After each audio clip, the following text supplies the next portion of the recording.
All right. There. There we go. Yeah. So we are going to be discussing gimmicks, characters, matches. Gimmick is uh, a word associated quite a bit in the world of pro wrestling, and it has lots of different uses too. Like whenever they need to uh, alter a guitar or something, they say that they will gimmick it so that it will uh, not knock you out, like what Honky did to Jake Roberts that one time. So, Uh, he swears it was gimmick though, and uh, maybe it was to a degree. You look on the back of the guitar if you rewatch the video, you could see where the cuts were made on that, but those guitars were not made like Jeff Jarrett's guitars were made. They weren't break upon command. That was a real fiberglass guitar. So yeah, uh, yeah, it's I can believe I can tend to believe both stories. You know what I mean? Where Jake said it wasn't completely gimmicked, Honky says it was. If you look at the video, it definitely looked like it was. I just don't think it was gimmicked enough. yeah. I just remembered when Jake pops up and he's all wobbly and then just falls over. Like that was a rough reaction for him. Yeah, that's how you could tell it was real because you can't sell it the same way twice. You know, it's like getting really punched in the face for real. You can't fake that bump or that reaction. You just can't. Yeah, It's you can't sell it the same. You really can't. true. So when did we start to see the word gimmick become a common thing in the lexicon of professional wrestling? Gimmick has always, as a word, has always been around since it's seemingly the beginning of time. Where a gimmick match may originate, maybe is the site an earlier episode we talked about the three-sided ring at the carnival where the guy had the blackjack behind the curtain and was ready to upon command hit the guy if the other guy got the best of their top wrestler, right? So, in a sense, because you're pulling somebody out of the crowd, that's kind of a gimmick match, when you think about it. The gimmick is, last 5 minutes with this guy, and if you do, you win a prize, yada yada yada. So, Yeah, I think that may have been where it originated was the carnival, which would make total sense. Where we've seen it in wrestling, the okay, so the word gimmick has always been around, like I had just said. Where I would say more Attitude Era, probably like 2000s time period is where the word gimmick became more commonplace within pro wrestling. As far as like announcers saying it and it being part of the lexicon, you know what I mean? Of everyone knows what a gimmick is. yeah, Fine, whereas before it was like how much of pro wrestling was controlled before, where it was a closed society and people within the know knew what a gimmick meant. yeah, It again, it's kind of like a carnival term, you know what I mean? Like where they talk in carny. That's kind of part of that culture. You know what I yeah, mean? yeah. Like I heard that story, I believe, from Bruce Pitchard when he was on with Conrad about Gorilla Monsoon walking down the aisle with his stopwatch, banging on the mat and telling the guys to go home Hmm. because they were really going over. And so I would imagine that being able to have that kind of secret speak between each other would allow them to kind of do a lot more and function like everything is you know okay without tipping their hand to the audience. Yeah, and even going in that same time frame, Vince a lot of the times did commentary through ringside and would always have a pencil in his hand if you notice. And Vince himself would give the go home cues with the pencil sometimes, which is an old promoter's trick as well, where they have different signals with the pencil. You know what I mean? It Yeah. wasn't symbolism for Vince. I'm going to pencil you in, even though he liked to use that term. But no, he used it as part of part of the show, to keep the show flowing, Yeah. and that's why he inserted himself a lot of times. Some said it was out of ego, maybe, but also he knew how best to control his product. You know Yeah. what I mean? And who better to guide you than Vince? Or Vince would send signals to the timekeeper, even, and the timekeeper would give signals. Yeah. So Yeah. it's I've heard of that. I saw a video on YouTube that said that uh, back. I mean, pretty much every referee has an earpiece now, but for the longest time, it was the timekeeper who would be talking to whoever was in Gorilla, and he would give signals to the ref.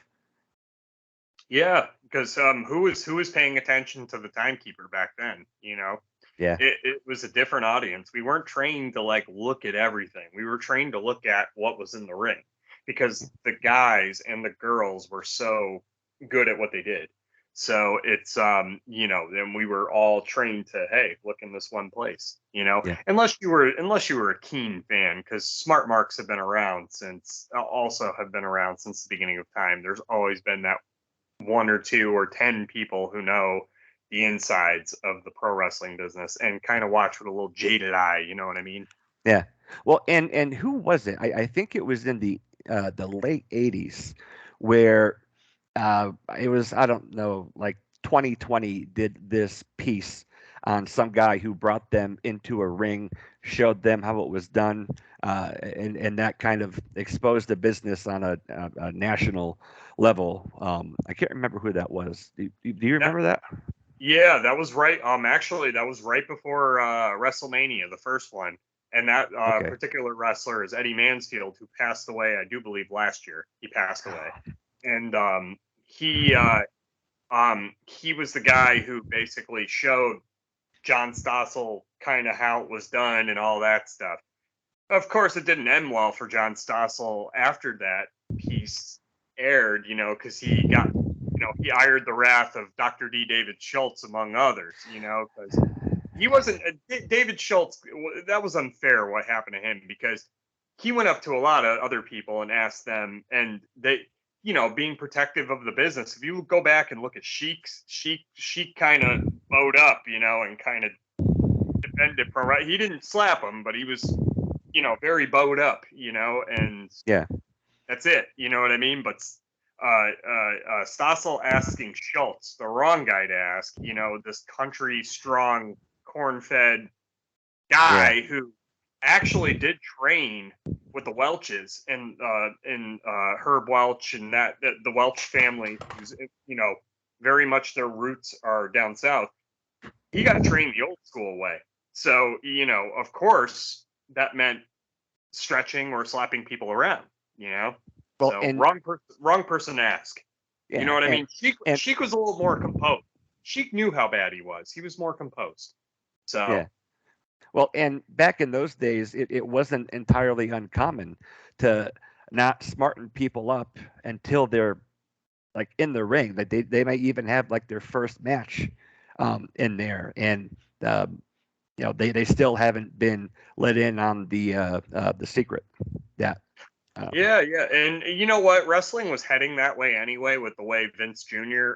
Was promoting wrestling, especially with that WrestleMania, and the joke, and honestly too, the joke was on John Stossel, because really all that did was just put all eyes on what is this WrestleMania thing, and it became the biggest thing in the business, still running, after almost 40 years. But really, an expose was, that was the one time an expose actually benefited pro wrestling into the mainstream masses, like that particular example did. But getting back to gimmick matches, uh, you've always had gimmick matches in pro wrestling. As far back, I mean, some would even say world title matches are, because their belts are props, more or yeah, less.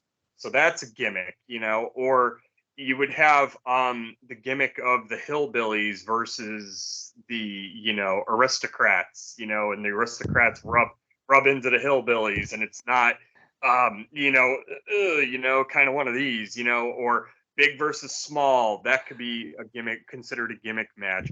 Where it's actually like in a match form.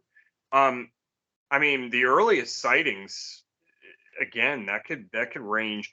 I remember Cornette was talking about scaffold matches originating in the South during Jerry Jarrett's promotion slash.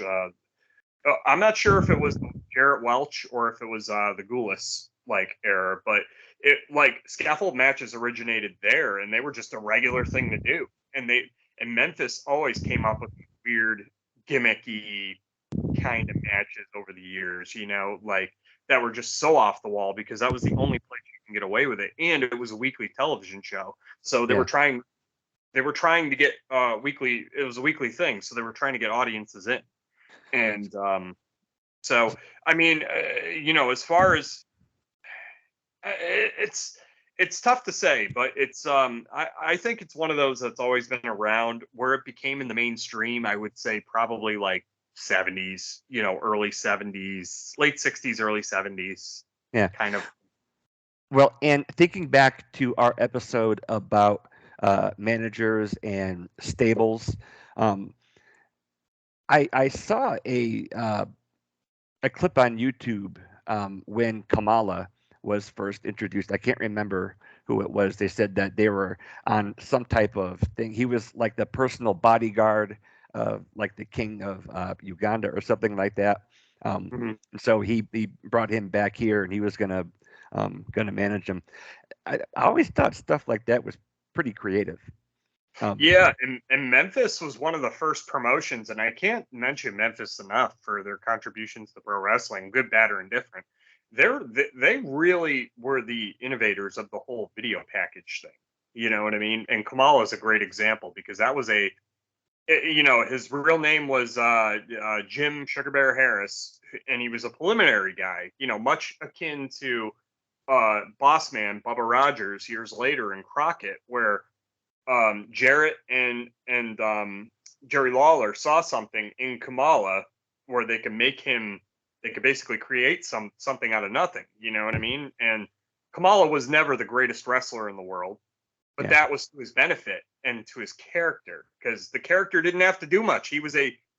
Kamala was a Ugandan savage, yeah, or Ugandan giant or whatever. You know what I mean? And it wasn't done in it comes off as very racist, even though it's not a racist character. It comes no, off that way. But where Jerry Lawler got the idea was from like those old either the old comic books or the old National Geographic kind of like what a African headhunter would look like, you yeah, know? So he used that and basically created the makeup design for Kamala. So it's and all that was filmed in Jerry Jarrett's backyard too. So that yeah, whole coming out of the bushes and the brush and all that was Jerry Jarrett's backyard. That could have been anywhere really. And yeah, yeah. So, but he's a great example, and also Memphis being another great example of coming up with characters. Hulk Hogan was marketed the same way, and that was filmed in Jerry Jarrett's basement. So, that whole like video package where they were like standing 7 feet and all that Hulk and that just putting the spotlight on him and playing that ominous music that yeah, was done in Jerry Jarrett's basement. Much like when they introduced the Fabulous Ones, that was also, I think, on the Jarrett compound as well. And those videos come off as, I mean, they come off looking like Chippendale dancers now, but back in 1983 or 82, 83, it was the shit, and playing that music, Everybody Wants You or Sharp Dress Man, or not Sharp Dress Man, uh, I want to say it was Sharp Dress Man actually. But they played all sorts of contemporary music behind them. You oh, know, yeah, Austin Idol was the same way. I think they played Joan Jett's "Do You Want to Touch Me" with like clips of him posing and then clips of him wrestling. Um, Jimmy Valiant sang his own song, "Son of a Gypsy," and they introduced him that way, where he's just basically doing his version of dancing. You know, um, I can literally go on and on and on about different characters in Memphis alone. Yeah. But these are examples that they had the video packages ready. Oh, one last one, Rock and Roll Express. They had them driving a car with Van Halen's Jump playing in the background, and that's how they were marketed. They were marketed more Van Halen style. You know what I mean? Yeah, So that was back when copyrighted music didn't quite it was not treated the same way that it is today. no, everyone thinks Paul Heyman was the first, and I think Paul Heyman was the first to contemporize it the way he did because he used a lot of '90s music. But Yeah. no, Memphis did it, Florida Well, did it, Crockett did it, AWA did it. So Hogan yeah, came out to Eye of the Tiger, but that was his second theme, right? Like after uh, Rocky came out. I think he was just akin to having no theme, and then that, of course, when that came out, that song "Eye of the Tiger" was such a monster hit that and because he was in that installment of the movie Rocky 3, I mean Yeah. it made perfect sense to but all it did was really just hype him up, and the crowd, it got that pop, just like with the Road Warriors with Iron Man, same thing. Yeah. They just whenever that first chord would come on, it would be like the whole crowd would go. Yeah. Very similar that way. Yeah. So gimmicks are related to people's characters. They're kind of like their persona, and then we would go on to have gimmick matches. Um, Mm. but they didn't really use the word gimmick back then, No, though. Like no. that's more of a modern uh, thing to use that. It's like like the gimmick battle royal. Yeah, see, and that was like 2001 time period when they used it for WrestleMania 17. When, if you remember, they had all the old gimmicks in a gimmick battle royal. Mhm. So, and rumor has it they were going to bring Hulk Hogan back for that, and I'm glad they waited another year for Hogan and Rock. That was a much better presentation, but Yeah. yeah. But the way that was structured was the way it should have been, in my opinion, with Iron Sheik winning, who is one of the greatest gimmicks of all time, where, the Iranian, the mustache and the boots. And yeah, he's one of the greatest, Well, honestly. and I thought the little showdown at the end with him and Slaughter was a good choice. That came off pretty well. Yeah, because for every Iron Sheik, you need a Sergeant Slaughter. The American badass to combat that Iranian, because everyone knows he's the Iranian Olympic champion and this badass wrestler. Who's going to counter him but Sergeant Slaughter, who was a pretty salty wrestler himself? I mean, he was trained by Vern, so he knew the fundamentals of the pro wrestling business Yeah, better I than mean, anybody. They both were trained by Vern, but Sheik had the amateur credentials before he got trained by Vern. So Sheik was double badass. yeah, and Sergeant But Slaughter would become his own GI Joe character. yeah, and thankfully, I think now they finally WWE finally released him from his. I'm not sure if they released him from his Legends contract, but I know he's going to re-up with GI Joe again, like Okay. the GI Joe line with Hasbro. So you'll be seeing more Slaughter GI Joe figures, which makes sense because I mean in 2021, 2022, they were cranking out Sergeant Slaughter figures like crazy. I thought that was a little strange, and now it's like I know why, because his contract was ending with Mattel. So now he's probably going to go now with Hasbro, where Yeah. that lives. You know, You said that he was released from his Legends contract, though. I Does that? I, I think well, not released from, but it's something to do with like I'm not sure how the toy line thing works, but Yeah. I know now he's free to go make brand new GI Joes, because if you notice with the retro GI Joes that have come out, Sergeant Slaughter's been the one name that's missing. Everyone else has gotten a re-release except him, unless it was like a San Diego Comic Con or something, some sort of exclusive. But Who do you think would play him in the new GI Joe movies? Himself? ooh, who's got a chin like that? Really? No one. Yeah, that's what I No. mean. Like the only guy I remember having a humongous chin was the dude from Tango and Cash. You remember that guy? The he was in Tango and Cash. He was also a Maniac Cop. He had a humongous. Oh yeah. Yeah, he was in jail. In the jail scene, like he had just the biggest chin I've ever seen, and I was just like, wow, only him and Sergeant Slaughter have those chins, you know? Yeah. Maybe Tango and that guy. Cash. I love that movie. Yeah, maybe that guy. But that guy's got to be old now. I mean, he was in his 30s then, so Yeah. I don't. That's cool. So gimmicks start to have um, meaning in the business, and going throughout the 90s when wrestling started to become a bit more edgier. The lingo like that was kind of commonplace. Um, Aside from like I know that gimmicks borrowed a lot from like comic book characters. Um, like if I'm not mistaken, Hulk Hogan was not allowed to call himself the Incredible Hulk Hogan. I believe that was part of a deal with Marvel. That Yeah, I'm not sure, but I'm pretty. Maybe it was, but yeah. It was an early licensing fee, which because Marvel was not the way Marvel is now, back yeah, then, yeah, they were and broke back then.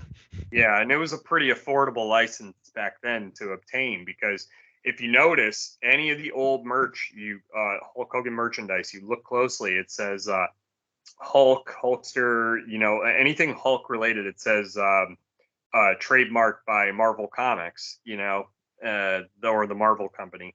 And yeah, they Vince. I'm not sure if it was Hulk or if it was Vince or both picked up that licensing fee because I'm sure it was next to nothing in the 80s and the early 90s when Marvel was kind of on its deathbed, Yeah, well, financially. and that's how Sony got the license for Spider-Man that I'm pretty sure they will never ever give up now. No, and Marvel that's was and my understanding that's what's been stopping from making a proper Marvel Disney Spider-Man movie because they have to basically license Spider-Man. Disney does yeah, and through. and they did the same thing with like the Fantastic Four. Marvel was very close to being broke, and so they started licensing those out to movie companies, if I'm not mistaken. Yeah, what was it? The Fantastic Four in the mid '90s was Roger Corman directed it, and it's one of those big bootleg movies that still exists and it's still available at Comic Cons everywhere.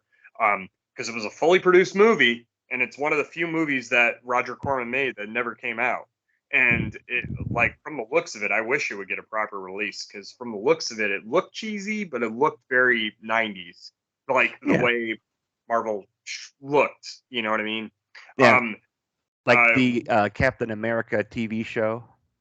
yeah. Well, we got the movie, and that was produced through 21st Century Films, which was a spinoff of the Canon Film Company, if you remember.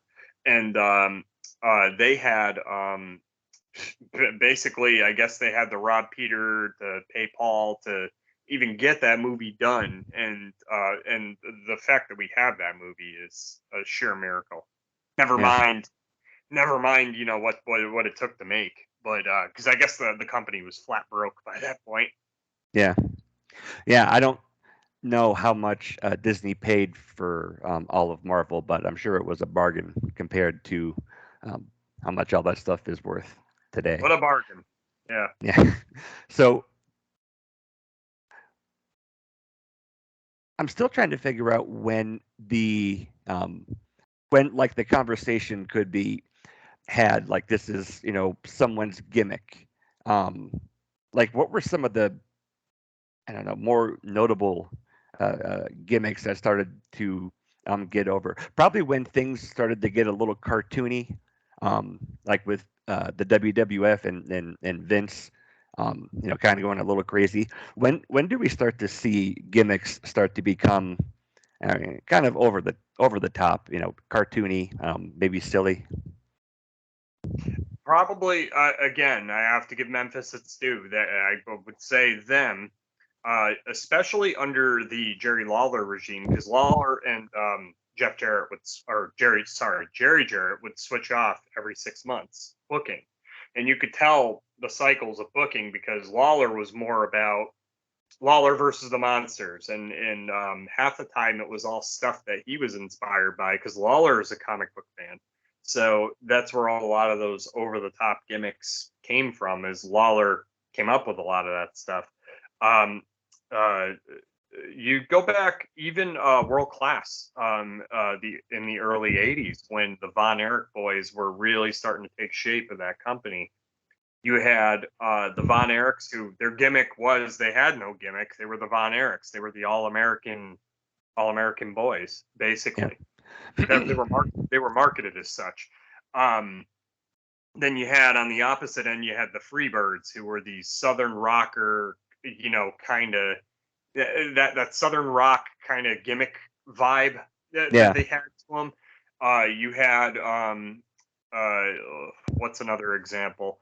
You had Dusty Rhodes was a great gimmick, son of the plumber. He rode that gimmick his whole career, Yeah. basically. WWF made it into a literal thing, but it was more. Here's this badass wrestler, Dusty Rhodes, and he's a son of a plumber. Like kind of this outlaw cowboy guy, but he's also like a soul guy at the same time. Uh, Yeah. Very few have ever mastered something like that, but Dusty, and a lot of that has to come down to how good of a promo that guy was, and selling in the ring. He was a very emotional worker. Yeah. Well, And gimmick. and it, around this time, like down in like NWA, WCW, you really didn't get much more over the top than that. Cowboy, whoever, son of the plumber, and they may wear a hat, but they didn't really go overboard with it. Um, No, and no. then, yeah, it seemed like they were able to do more with less, at least for the southern audience, at least. Yeah, well, a lot of it too was the Southern audience. Again, Memphis was its own thing because they were kind of open to. I would say they were the most open promotion to silliness. You know what I mean? Like back then, anyway. But that was its own thing. Down in Mid South for Bill Watts, it was marketed as this real like contest sport, very serious kind of with serious athletes, your Steve Williams, your Butch Reeds, your whoever of the world, like the real gruff, serious athletes, right? Ernie Yeah, Ladd was a big draw down there too, as well. Junkyard Dog, big draw down there because Dog was a badass. This was before he gained all the weight and WWF. Um, grabbing them St. Louis, cakes. yeah, yeah, yeah. St. Louis was the same way, where they marketed it more sport like they marketed it like it was a sport, even though it was not a sport. With Lou Thez and Pat O'Connor and like those old school workers it was marketed more of a serious Harley race, marketed more as a serious promotion. You know what I mean? But that didn't work everywhere. In WCW or Crockett, that was more. Yeah, they had more with less, but also they had the guys that could really sell the gimmick. Like Ric Flair was Ric Flair, 24 hours a day. That wasn't a gimmick. That was him. Yeah, You know, um, Dusty was a gimmick, but he was one of the greatest gimmicks. Um, Trying to think of who else. You say like Wahoo McDaniel, for example, is actually a great example. Who's a real badass fucking Chickasaw Indian. Like he was a real Indian. yeah, He wasn't playing an Indian. He was really an Indian. With Indian blood. So that was the difference between say a him and a gimmick up in the Northeast, Chief Jay Strongbow. Hey, let's just throw a headdress on an Italian and see if anybody can tell the difference. No, I mean you definitely can. That's um or it could have been something opposite, like I had mentioned the Von Erichs being marketed as no gimmicks. The Briscoe brothers were marketed kind of like your early day, like a Kurt Angle, uh, that collegian kind of gimmick. You know what I Yeah. mean? Mike Rotunda, same way, where he was more marketed as a collegian guy before he was marketed as being, the taxman IRS Yeah. later in the cartoony, but he was marketed as a serious wrestler, and that was his gimmick. But that goes to my point, is that some were literal gimmicks and some were like the gimmick was not a stretch from what they really were. Like Yeah. Ric Flair was not a stretch from what he really was. He was Ric Flair 24 hours a day. Um, some would say Shawn Michaels at his peak was Shawn Michaels 24 hours a day. I don't know, but Yeah. from all accounts, it seemed to be that way, you know. Do you know what the creative process was like back in this day? I mean, I know that WWF was quite a bit different than like the more serious Southern style wrestling, but when it came to trying to uh, give somebody a persona, a gimmick to put them together, what was the creative process like? Back, are you talking in like WCW, NWA? Yeah, like WCW. Early to mid 80s. And then I wanted to ask you about how and maybe why WWF went a completely different way and how those did not, they became two very different wrestling worlds. Okay, so if we're talking WCW, NWA, Dusty had a lot to do with the big picture stuff. Like Dusty came up with all the concepts. He came up with, because Dusty thought bigger. That's why he left Florida in the first place to go to Crockett, was because he thought bigger of himself. Crockett had the money to make it happen, because Mm. that's old money, right? And the promotion, of course, behind it, Jim Crockett Promotions, which was a strong promotion. So you Yeah, had Dusty with the vision. He came up with a lot of gimmick matches, like War Games was a great gimmick match, for example. That's probably the best gimmick match ever. And the whole 5 minute thing with the manager, that had been done, but that was a retread idea. Dusty took it to a different level to where he would suspend the manager up in the cage for the whole match, and then yeah, whoever won the match would get 5 minutes with the manager after that. Like, so he would retread on different ideas as well. Dusty thought big picture. Jimmy had the money to make it happen. JJ Dillon was his assistant booker, who basically kept everything intact as far as a storyline that was legible and that made sense. And it yeah, also made sense for JJ to jump to WWF later to assist Pat Patterson and Vince with their booking, because JJ was a very good detail guy, yeah, and that, because Dusty, he was too big. Okay, so Dusty was too busy not only coming up with concepts, but also coming up with stuff for himself to keep himself as the top babyface. So yeah, he had a lot on his plate, really. And uh, but I think also that was to his demise as well. On top was too much Dusty, and not being able to step back. Uh, yeah, you know what I mean? And what that was the difference between that promotion and then what Vince McMahon and Pat Patterson came up with, because they were enough to sit back. Pat being this great booker who thought long term and thought backwards, by the way, because Pat would always come up with the conclusion before hit the actual storyline, and then they would work backwards, which, so basically he would work WrestleMania to WrestleMania or SummerSlam to SummerSlam, you know what I mean, but yeah, backwards. So they would come up with these storyline arcs along the way, that was brilliant, Vince, a lot of the times Vince would come up with those gimmicks. Sometimes whoever he had assisting him would come up with them also. JJ being one of them, Bruce, Shane later, Pat. They would come up with ideas, like spitballing with Vince, but ultimately it got Vince's stamp of approval. Or yeah, Vince came up with a gimmick himself, Like say for example your Ted DiBiase or your Undertaker, which were 100% Vince gimmicks. It had to take the right person to play those two characters. So Yeah. Vince had the ideas years before he even thought of strapping it on anybody else, and he just needed the right performer. Yeah. So So outside of the WWF, we were just talking about well about Dusty's, and like he wore many different hats in the wrestling it's business.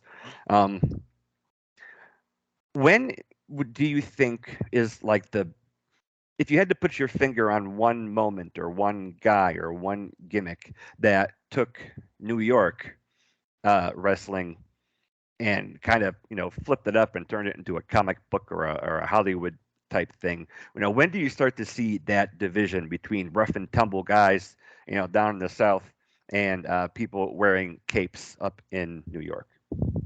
okay. So we could start as early as the early 80s. We're going to start with three gimmicks specifically that completely changed the way going forward WWF would operate. First gimmick, Andre the Giant, probably the greatest gimmick of all time. First of all, you can't fake the size. He is a legitimate giant, bigger than life. That's something you can market, and that's something WCW never had until um, Giant Gonzalez in the early 90s. That's Elegante or whatever. So Yeah.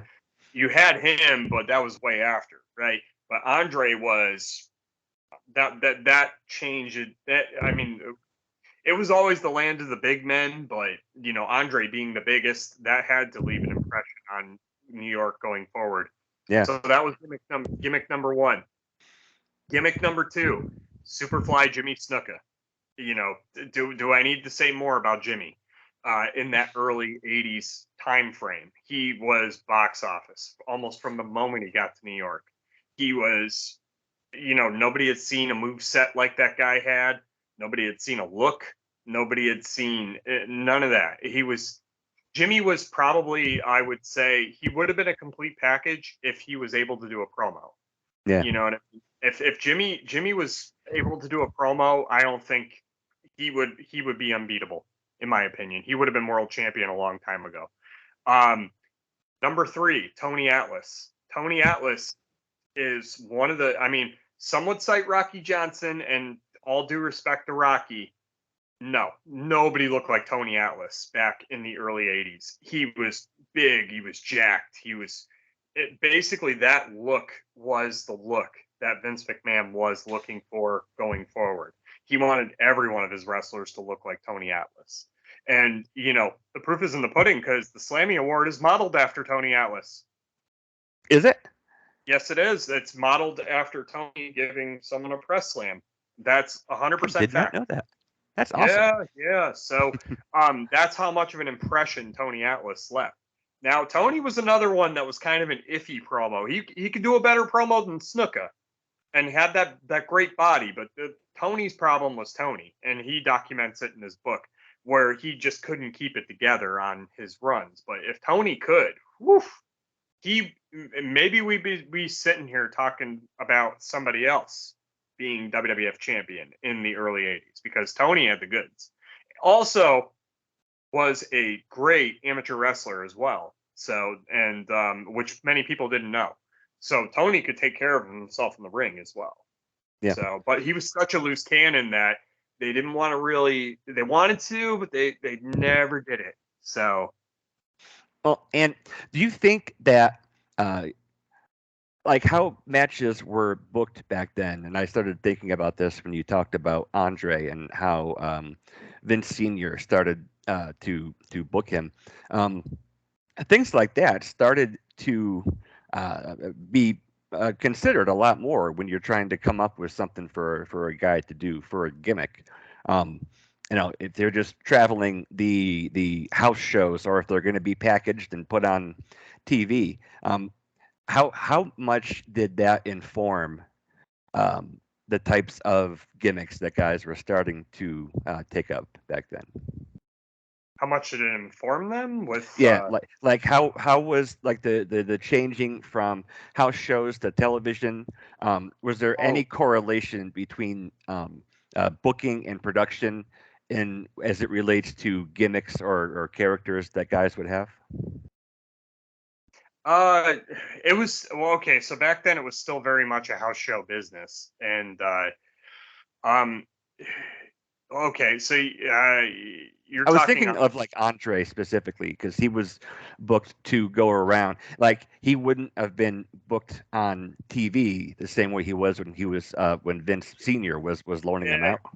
yeah. Typically, like the way he was used early on was squash matches mainly, and it would be Andre versus like three guys just to show his strength and stuff like that. So that way, it would make you apt to buy a ticket because okay, if he can handle three men, he can certainly handle 20 in a battle royal. Is your logic right as a fan?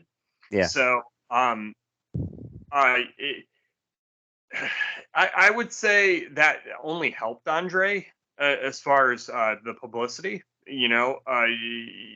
Because you're seeing him do all these crazy feats of strength, and you're also seeing him not really exhausting himself. He's only working these 5 minute, 3 minute television and doing interviews and for those the a lot of those you a lot of those back then it was all market specific stuff anyway. So yeah, it's to answer your question, I think it greatly benefited Andre to do to be on TV less, but when he was on TV, it meant more. Hogan was marketed very much the same way. Uh, yeah, and I think that's what hurt Flair in the long run too in NWA because he was on TV too much. You know what I mean? Too freaking much. And also, again, how can you take someone who's giving George South a competitive match seriously? No disrespect to George South as a worker. He was one of the greatest preliminary guys that ever worked on both channels. But the world heavyweight champion's giving him a Ricky Steamboat type level match, whereas Hogan's going out there for 3 minutes, Andre's going out there for 3 minutes, and kind of just showing their stuff, and that hypes you up more than I want to see Ric Flair, and yeah. you go to the show and he barely nicks it out, and it just makes you pissed off at him more. So I guess, maybe that was heel psychology. I don't know, but I don't agree with that psychology. Not in the least. Yeah, So and that kind of made me think. In one of our other episodes, we talked about how the the shows on TV, or at least for the WWF, were just basically a commercial for what you could go to a house show and yeah, watch. It didn't have anything that had a lot of substance to it. Usually put on TV. no, it was literally showcase, and that was the preliminary guy's job was to showcase the superstar, and so you feel more apt to buy tickets to go see the guy being featured in the ring. Like Ultimate Warrior running over somebody. Like which that happened a lot back in 1980s, but Yeah, uh, yeah, like and then when you see him in a competitive match against somebody else, it's like, oh, you're seeing something. yeah, Same with Andre in the battle royals, because yeah, you kind of had an idea he was going to win it because he's the biggest guy, but you didn't know. yeah. Um, would you say that around this time we talked about the gimmicks for like the guys in the WWF, Andre and Tony Atlas. When guys did start going from WCW, NWA into the WWF, Vince has this thing to where no matter what you've done or who you've been for however long you've been doing it, he likes to repackage you, stamp, WWF on it, and send it out there. When do when does that start to become like the norm? Really, when he gets his foothold into really being cemented on television and the modern WWF as we know it. So we're talking post WrestleMania 1 and WrestleMania 2. What put him over the top was WrestleMania 3, really, to be honest. And that's when the marketing machine was really at full force. So that 87, 88 time period where it was just gimmick after gimmick after gimmick after gimmick, coming in. And yeah, that practice still very much exists to this day, with especially with guys that were big names on the indies. Like see your what was it? He was LA Knight, and he was Eli Drake in Impact and Yeah. other places, right?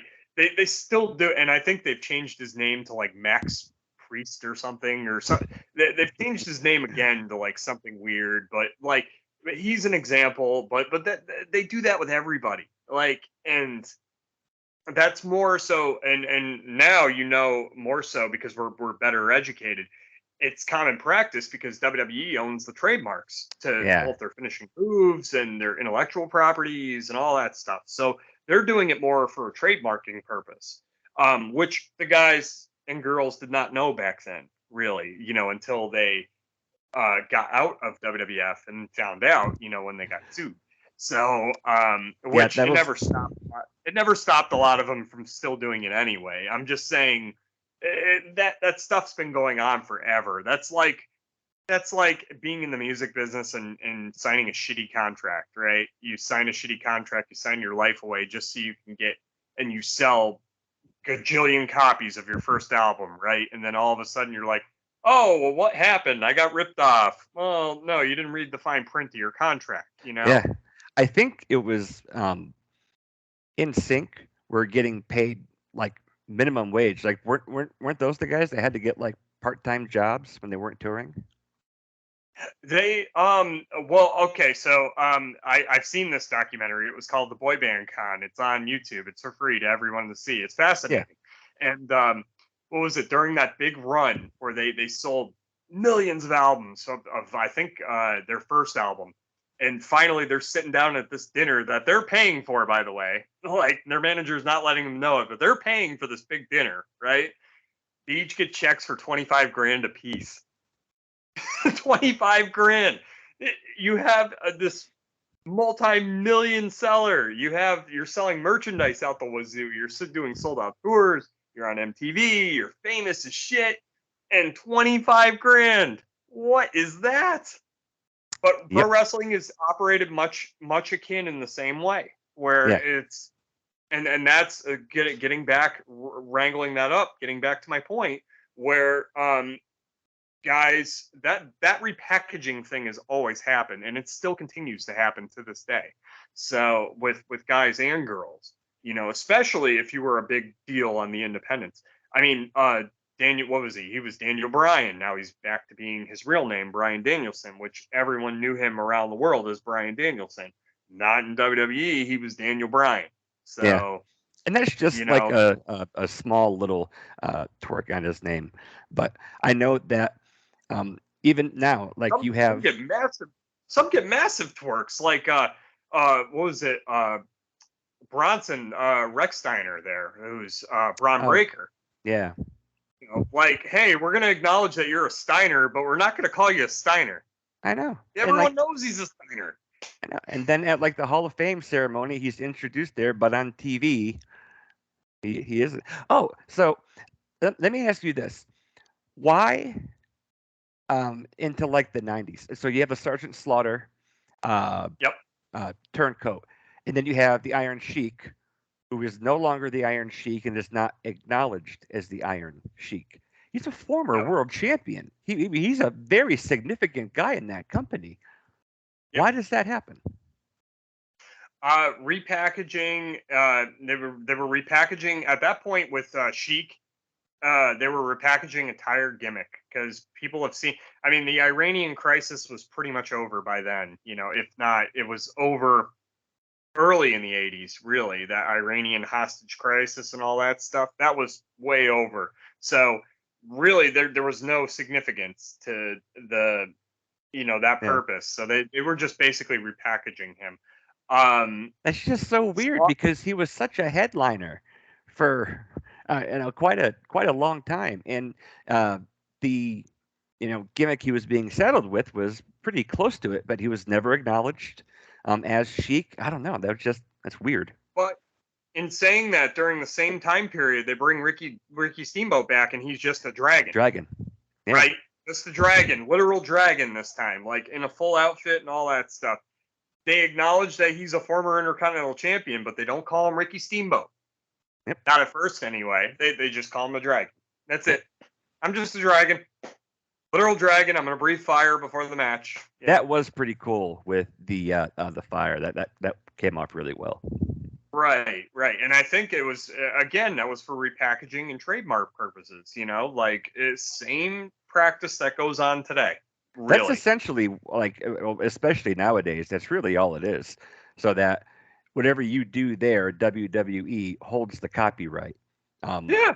But was that all it was based on too? Like, 30, 40 years ago? Was it just for that reason? Or was Vince trying to adjust these guys to fit his demographic of an audience?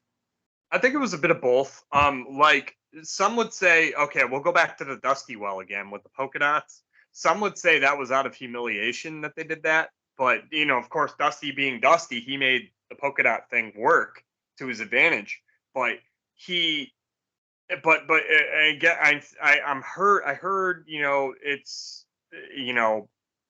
that was made to humiliate him, whatever, but he owned it.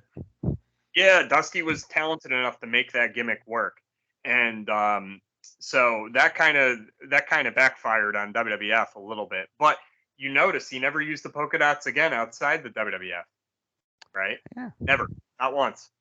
So that was a WWF thing only. You know what I mean? That polka dot look was, you know what I mean? And even go action figure wise, they've made a lot of polka dot Dusties.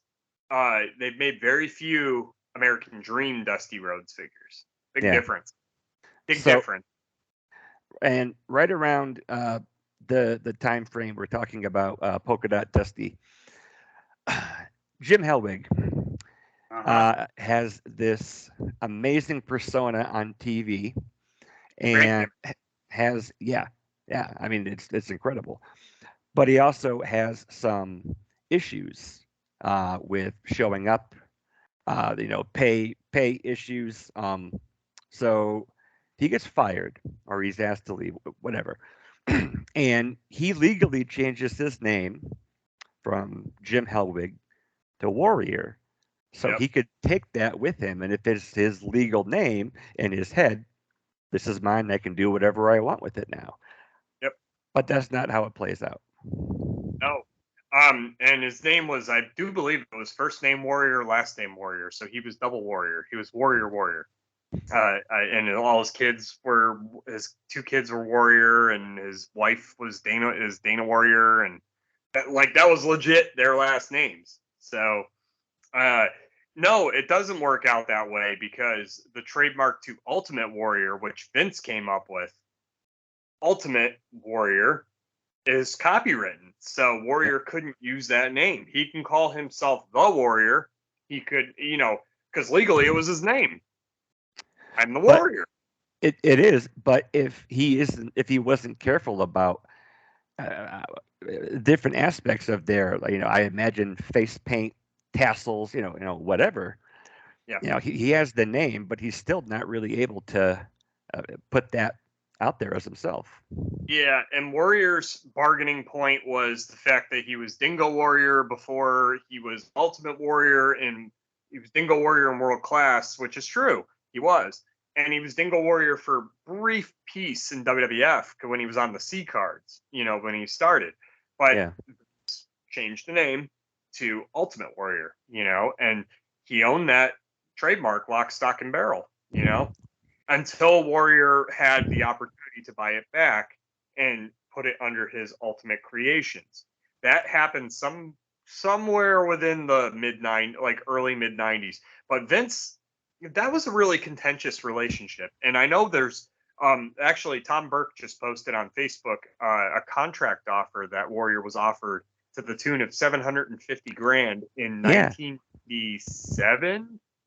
You told me about that. Yeah. This was after Bret Hart had, after the Montreal screw job thing, and Warrior's been offered multiple times to come back. So despite Vince's claims that on the self destruction that he fired him for good in '96, he always kept trying to bring him back. So '97 being one of them.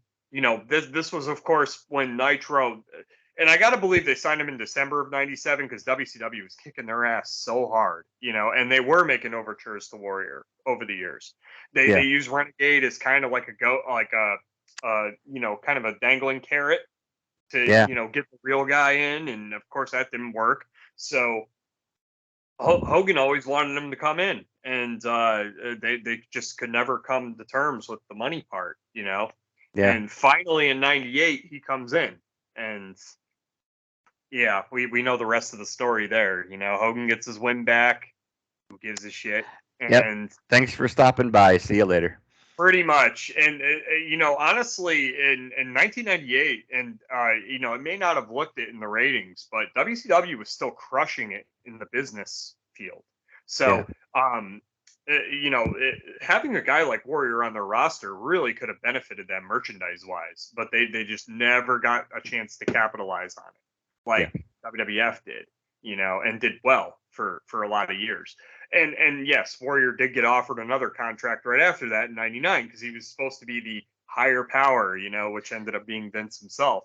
It was between him and Jake the Snake, which both would have been interesting choices promo wise. Think about it, where yeah. Undertaker was then as the Sacrifice Undertaker, and where Warrior was and Jake were promo wise to counter that. Warrior especially because his promos were weird. Yeah. So Well, and Jake's were intellectual, so that would have matched well, I think. and I remember when they had those little series of vignettes where they'd go out into like a graveyard and bury Warrior up to his neck, and that little I don't know what that was with Jake and Warrior They, was they, pretty. yeah, they were building up a feud that never happened. That was supposed to be right after SummerSlam. That was supposed to be the feud that was supposed to happen, and it never happened for Jake. That that Yeah, probably that probably would have set up Jake to be a millionaire. He would have been a millionaire much sooner, if he wasn't, because he was a strong number three behind Hulk and Warrior as far as merchandise goes, right? As a babyface. yeah. Well, and I'm trying to remember because they had a inflatable snake you could buy, right? For like his Yep, merchandise. yep. Yep, Hasbro released that. And he had his figure out already, and Jake was merchandised back then, and that was part of the deal of him signing over to WCW without any notice was he had to forego all those royalties and future royalties going forward in '92 for basically not waiting the 90 days to go to WCW.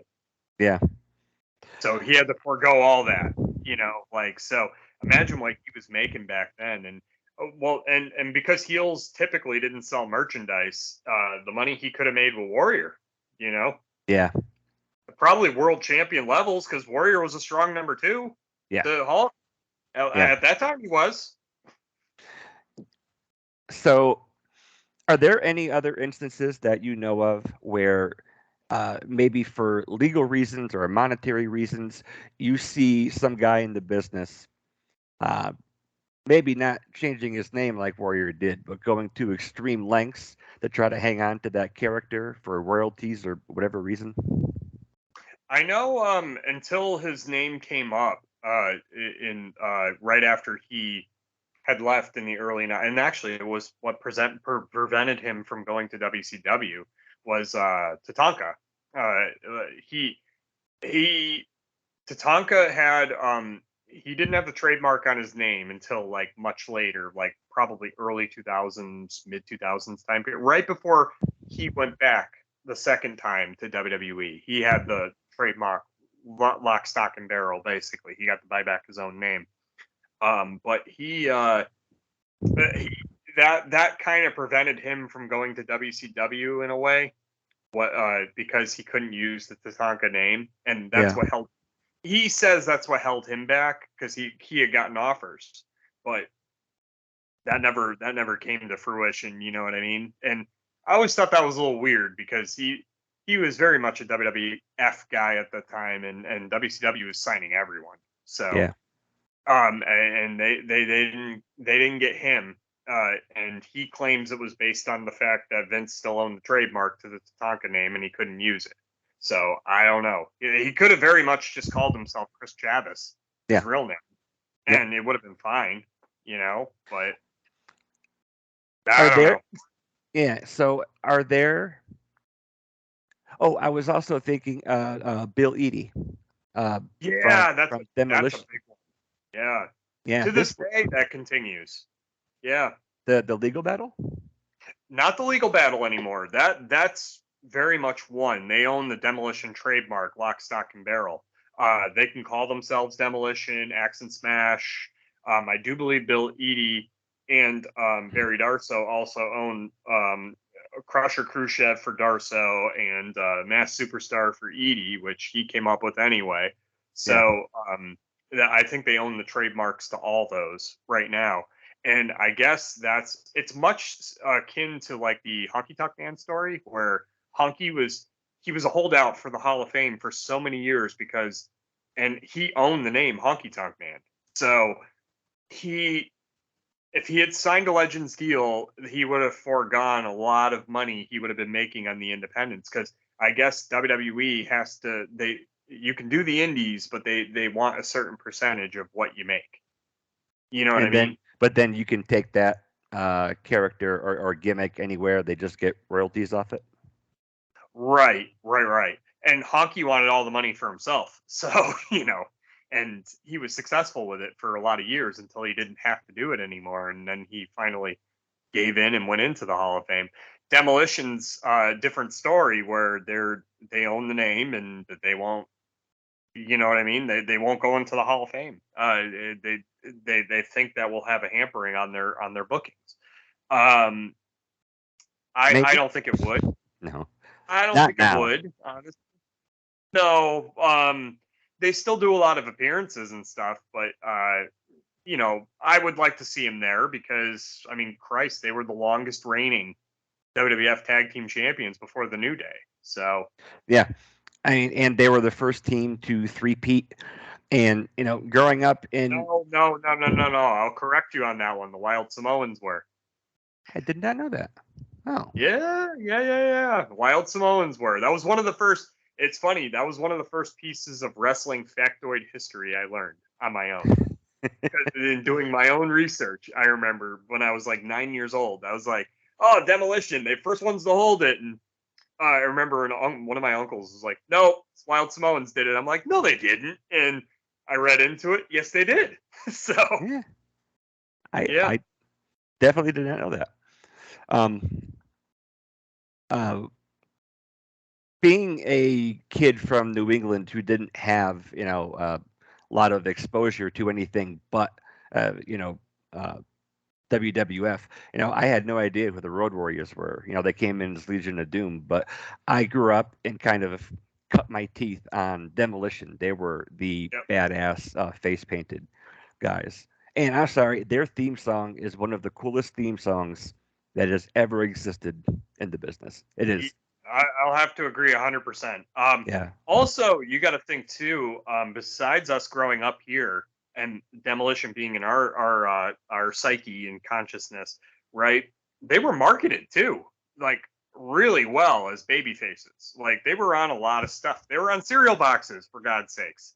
Yeah. Like, and they were everywhere. They were marketed. So and on a worldwide basis. So dare I say, Demolition may at points have been bigger than the Road Warriors, marketability wise. Yeah. Now, Road Warriors was one of the few that everyone knew who they were, but they were one of the few teams that did get a little bit of merchandise, but they were never merchandised properly, in my opinion, until they got to the WWF. Yeah. When WWF got a hold of them, holy hell, they merchandised the crap out of them, and I they remember still the do. foam shoulder pads. Yeah, which was their creation, and they came up with that and that camp and made them. It had to have made them millions. I mean, Yeah. and plus they got the biggest cut of the royalties because they own both names. They own both the Road Warriors name and they owned the Legion of Doom name. They own both. So Really? yeah. Even before so Vince had to pay them a licensing fee for them to do merchandise. So they got the biggest cut. How did they end up owning it? Was that like before they uh, signed with WWF? Like that was Yep, their own thing? that was a Paul Ellering business thing, much like them going into Zubaz pants. You know what I mean? It was a business move. Them trademarking, and that was Paul looking out for them because he was their real manager too. You know, business Yeah. manager and all that. So that was a Paul Ellering thing, really. Um, Also, the Zubaz thing was another business venture which took off. I mean, everyone in the late '80s, early '90s, myself included, had Zubaz. So those pants were very popular. Yeah. So What was and like back in the 80s and early 90s, merchandising was nowhere near what it is today. Um, how what wasn't it? Didn't guys just get like 10% of whatever their merchandise was, or was it different? Do you know? it was, yeah, it was really different. Where okay, so I heard what was it? The earliest example I heard was the Iron Sheik. Getting paid a high six-figure check for his LJN selling, right? He got a Oh, nice low to mid six-figure check for his because everyone bought the Iron Sheik with the intention of Hulk Hogan I mean, Hulk always got the lion's share of the merch and somehow cut his way into a great deal with Vince. Some would say it was almost a 50-50 partnership, yeah. almost across the board.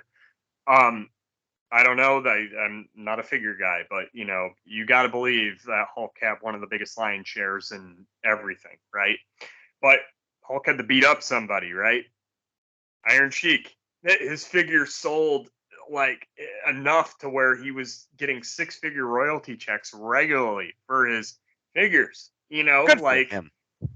yeah, they bought so many Iron Sheiks to beat up, like or whoever the heel was. Big John Studd, I think, was another one who got six-figure checks because Hulk had to beat up somebody, right? So, you heard those stories. You've heard the Hulk stories, of course. When he left WWF, I think he had about anywhere from 20 to 50 million in the bank. Did he really? Just and yeah, cleared. And so who knows what he made before taxes and everything, you know what I mean? So that's a lot of money back in 1993, 4, Yeah, That's a lot of money. And this was before Hulk Hogan was basically in your targets in everywhere of the world, you know. yeah. So this Do was you? all like live event stuff and mail order stuff, you know. Yeah. Um, did that come into play when guys would maybe if they're trying to negotiate contracts to sign up, and they either want to use their original or older gimmick, and Vince wants to give them a new one. Did this really kind of complicate things for any guys back then who was maybe uh, higher up the ladder in a different promotion before they came in? Well, I mean, Dusty being the biggest example, I mean, it didn't really hamper him, to be honest. He took it and turned it around. Um, no, no, because you got to say a lot of those guys were successful because people knew who they were. Yeah, Like Big Boss Man, for example. I mean, they made him into a prison guard. I would say that was a success, wouldn't you? yeah. Uh, I have a Basically picture of taking, me in my Big Boss Man costume when I was a kid. yeah, That my policeman costume. yeah, and I would say, and nice, and I would say that was a success. Akeem, I mean, for all the shit that Akeem got as the African Dream, because he went from being one man gang to Akeem. Akeem had a Hasbro figure and it sold, so that was one of the hardest ones to find, in my opinion. Yeah, I mean, it took me forever to get him. So, and when I did get him, it was a sense of accomplishment. I never got Andre, but I got Akeem. That was close. Um, but his figure must have sold enough to where You know what I mean? Like that's, but they, I don't think that the guy George Gray complained about the gimmick change per se because that's what WWF wanted him to do, and he just went along with it. Yeah, There's other people who don't go along with it, and it doesn't. It tends not to work out for them very well. Like, well, in recent memory, who was it? Maybe it was I want to say it might have been Austin Aries, who was, kind of like a TNA always cited him as sort of a problem, and I guess it just got worse when he was in WWE, hmm and they were marketing him just in the 205 crew, and they didn't see the bigger the bigger picture of Austin Aries like TNA did or whatever, and booked him a million times worse. Some would say Big Show is a great example because the Giant was marketed pretty well in WCW, and then he comes here as Big Show, successful, yes, with a little gimmick change, but like start stop kind of. yeah. Well, and I was just trying to think again about the creative process um, in the WWF at least in the 90s, maybe going up until like the Attitude Era. I You do know, know it. I do know if Vince comes up with it himself, he's going to market the shit out of it. You know what I mean? If he has the yeah, idea in mind for something, he's going to the moon with it. Again, Undertaker and Ted DiBiase being the biggest examples of Vince had an idea for a gimmick, just needed the wrestler. Insert your Ted DiBiase, insert your Mark Calloway. There you go. And it was the performer that got that gimmick over, but it was Vince's creation of the character. You know what I yeah, mean? Like he formulated that in his own mind. yeah. So he's also come up with some stinkers, like Gobbledygooker, Bastion Yeah, Booger. Yeah, Mantar. yeah, they were not good. Yeah, Dean and Douglas, poor Shane Douglas. I That know. still hits him And years later. yeah, Tim and I were talking about this when we were going over the ECW TV shows about how I don't know. So he gets the title, throws it down, Yep. and then goes and becomes Dean Douglas. It's like that didn't really give him, I don't know, as much cred or the kind of reputation afterwards to. I don't know. It almost seems like that was kind of either played down or it just wasn't as much of a big deal as I'm thinking. Well, so you bring a guy in, right, Shane, who arguably at that point in the '90s was on a top level as far as a performer and wrestler, can tell a decent story and was marketable looking. You know Yeah, what I mean? Because he was a lot younger. Um, you bring this guy in who is doing these revolutionary promos for the '90s, right? You bring him in for his promo skill, and yet you're not using him for what he is known for fully. He's doing these monotone promos as a teacher. You know what I yeah, mean? Like, what? Why did you bring this guy in just to completely change the gimmick that got him to the dance? I'm not saying he had to have been Shane Douglas, like the guy who cusses Ric Flair out all the time. I'm just saying, in that same tone, he could have maybe made that teacher thing work. yeah. Do you know of any other uh, instances where um, somebody came in probably to the WWF um, and Vince works up something for them that just doesn't work out and it really ends up hindering their career going forward? Are there any notable stinkers like that? Some would say, okay, so Vince brings him in, probably, maybe Taz. Vince brings him in because he's again another ECW example, but this was the easiest one I could think of right off the top of my head. They bring in Taz because here you have a Kurt Angle over here. You need somebody for Kurt Angle to work with. Here's Taz, who's suplex machine, submission machine, wrestler type character, Yeah. and then no Angle, no feud. It was like a one day thing basically, right? And Yep. kind of hampers Taz going forward, you know?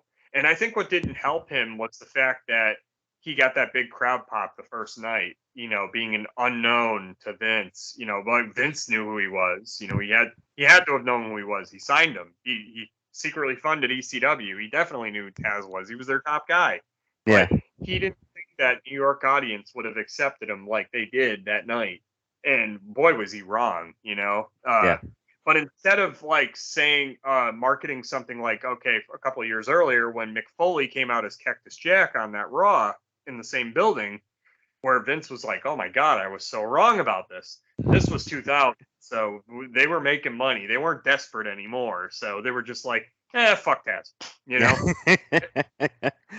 You Yep. know, where they were more open to ideas back then, whereas in 2000 something had changed, and I don't know what. And poor Taz had to be made the example of. And also Taz, what didn't help him was his height, you know, because that was still very much an era where that actually meant something, which it shouldn't have.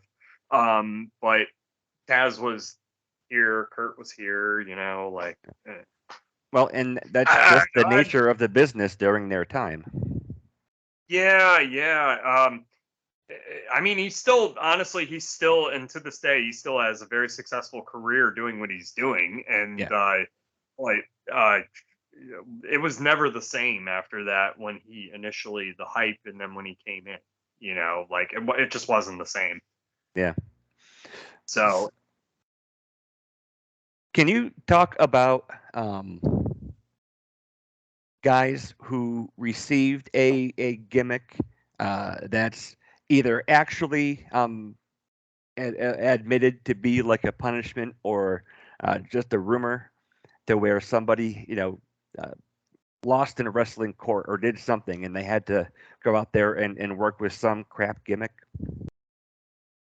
probably, in recent memory, probably like a Brodus Clay and like the Albert gimmick there, where Yeah. or Tensai, where they were like basically dancing and all that stuff. But again, I'm not sure if that was punishment or not. But they kind of turned it around to where, you know, it became a thing. But you got to believe something like that was definitely, early Mark Henry is another good example where, they had to have put him in those Mae Young storylines to punish him for something. I don't, maybe get him out of that contract they signed, maybe whatever. But Mark, again, another guy who turned it around and did something productive with himself. You know, it took a few years, but he finally got there. You know, Yeah. and And weathered that. and for all the I know Brodus Clay didn't stick around too long, but I thought he took that gimmick and rocked it. It was hysterical, and he is this big, hulking dude, and I thought him with the Funkadactyls, I got a kick out of that. I don't know. Yeah, it was New Day before New Day would happen, you know, like where Yeah, you got the crowd going and into it, you know, or Enzo and Cass, same thing. Um, what I'm trying to think of gimmicks that they put in as a punishment. Um, some would say Virgil as the manservant slash slave to Million Dollar Man yeah, might have been punishment.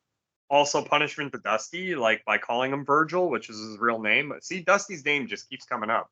But yeah,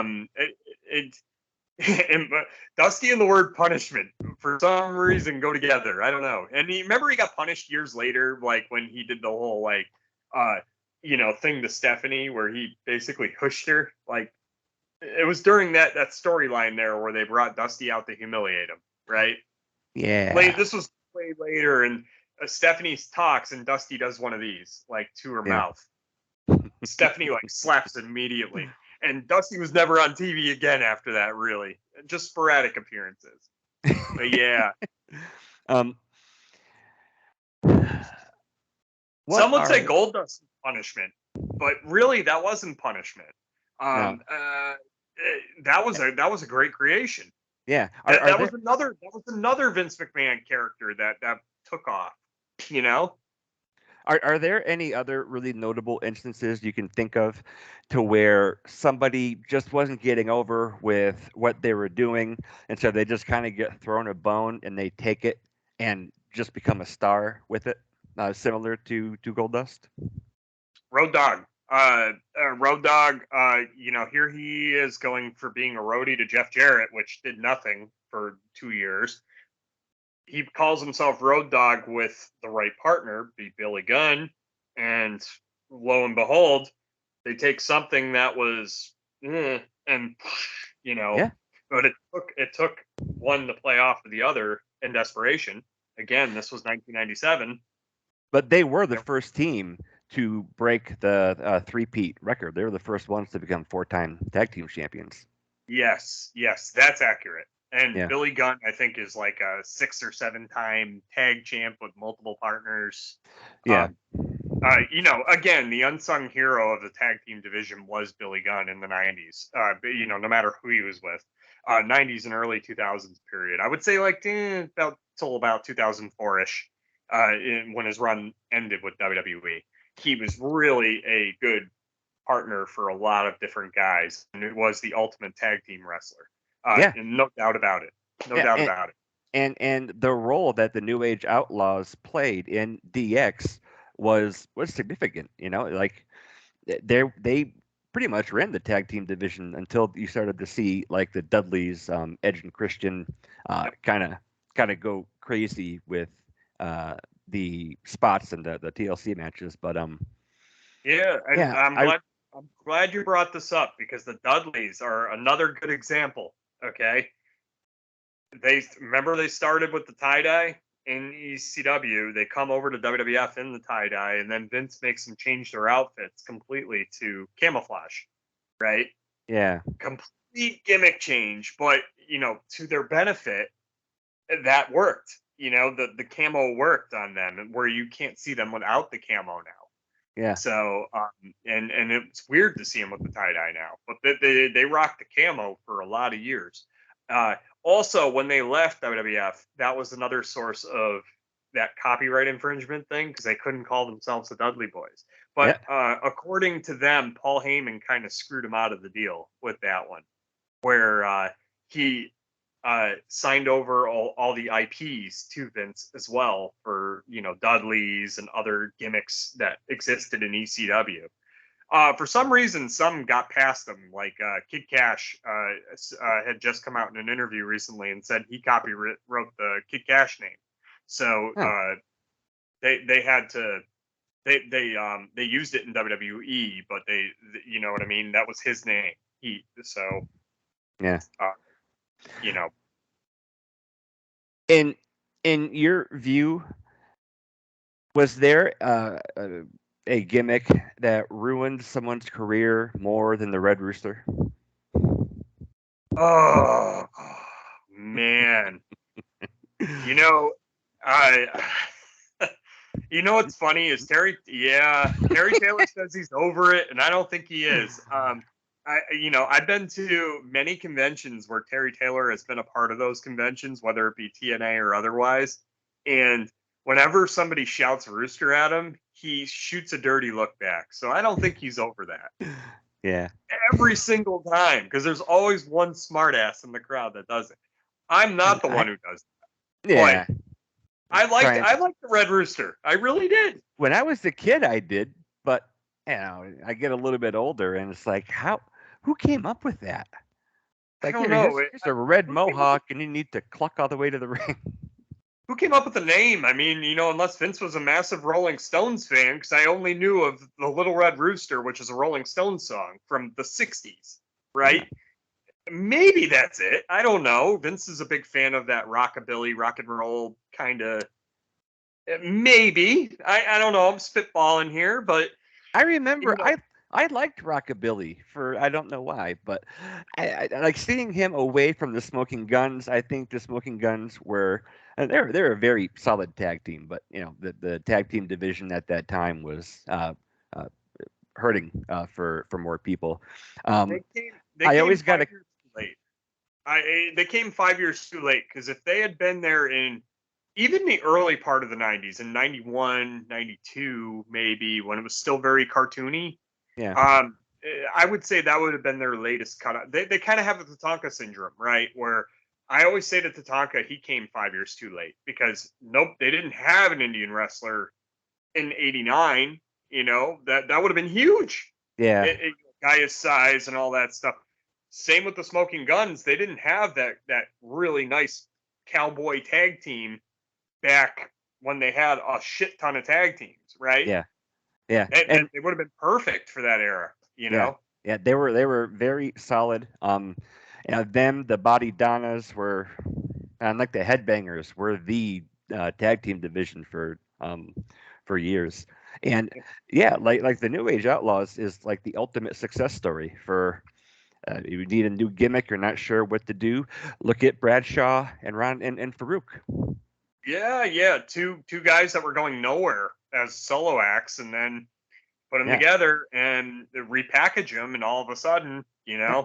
I there. think they are the definitive tag team uh, into like the 2000s in my opinion. I think those are like that team just their skits were hysterical.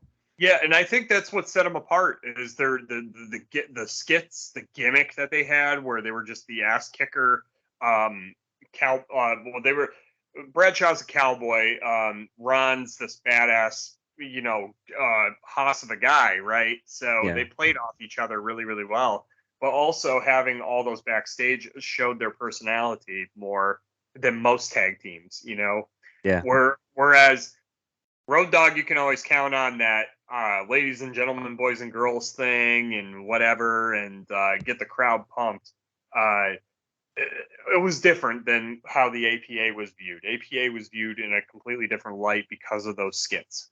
yeah. So, And then Ron Simmons, he has his own damn shirt. I mean, yep, it's just incredible how little things like that can just magically come together in there, for a different character or a different gimmick. And you know, I know, Farouk was very successful in WCW, first African American world champion. Bradshaw seemed to have kind of struggled, um, but they become the APA, and that kind of leads to the kind of the twilight years for Ron Simmons, and then Bradshaw is going to become JBL, and that's yeah. a and the JBL character is an instance of art imitating life, if I'm not mistaken. Yeah, but also though, complete 180 gimmick because think about how he had been marketed for the last 5 years before that, and then he comes out as this. Everyone knew he dabbled into stock trading and all that stuff because that I remember there were articles printed in WWF Raw magazine and WWF magazine about his, and it's no secret that he actually gave Vince McMahon a lot of stock tips early on when Did he really? yeah, when the company was going public, yes.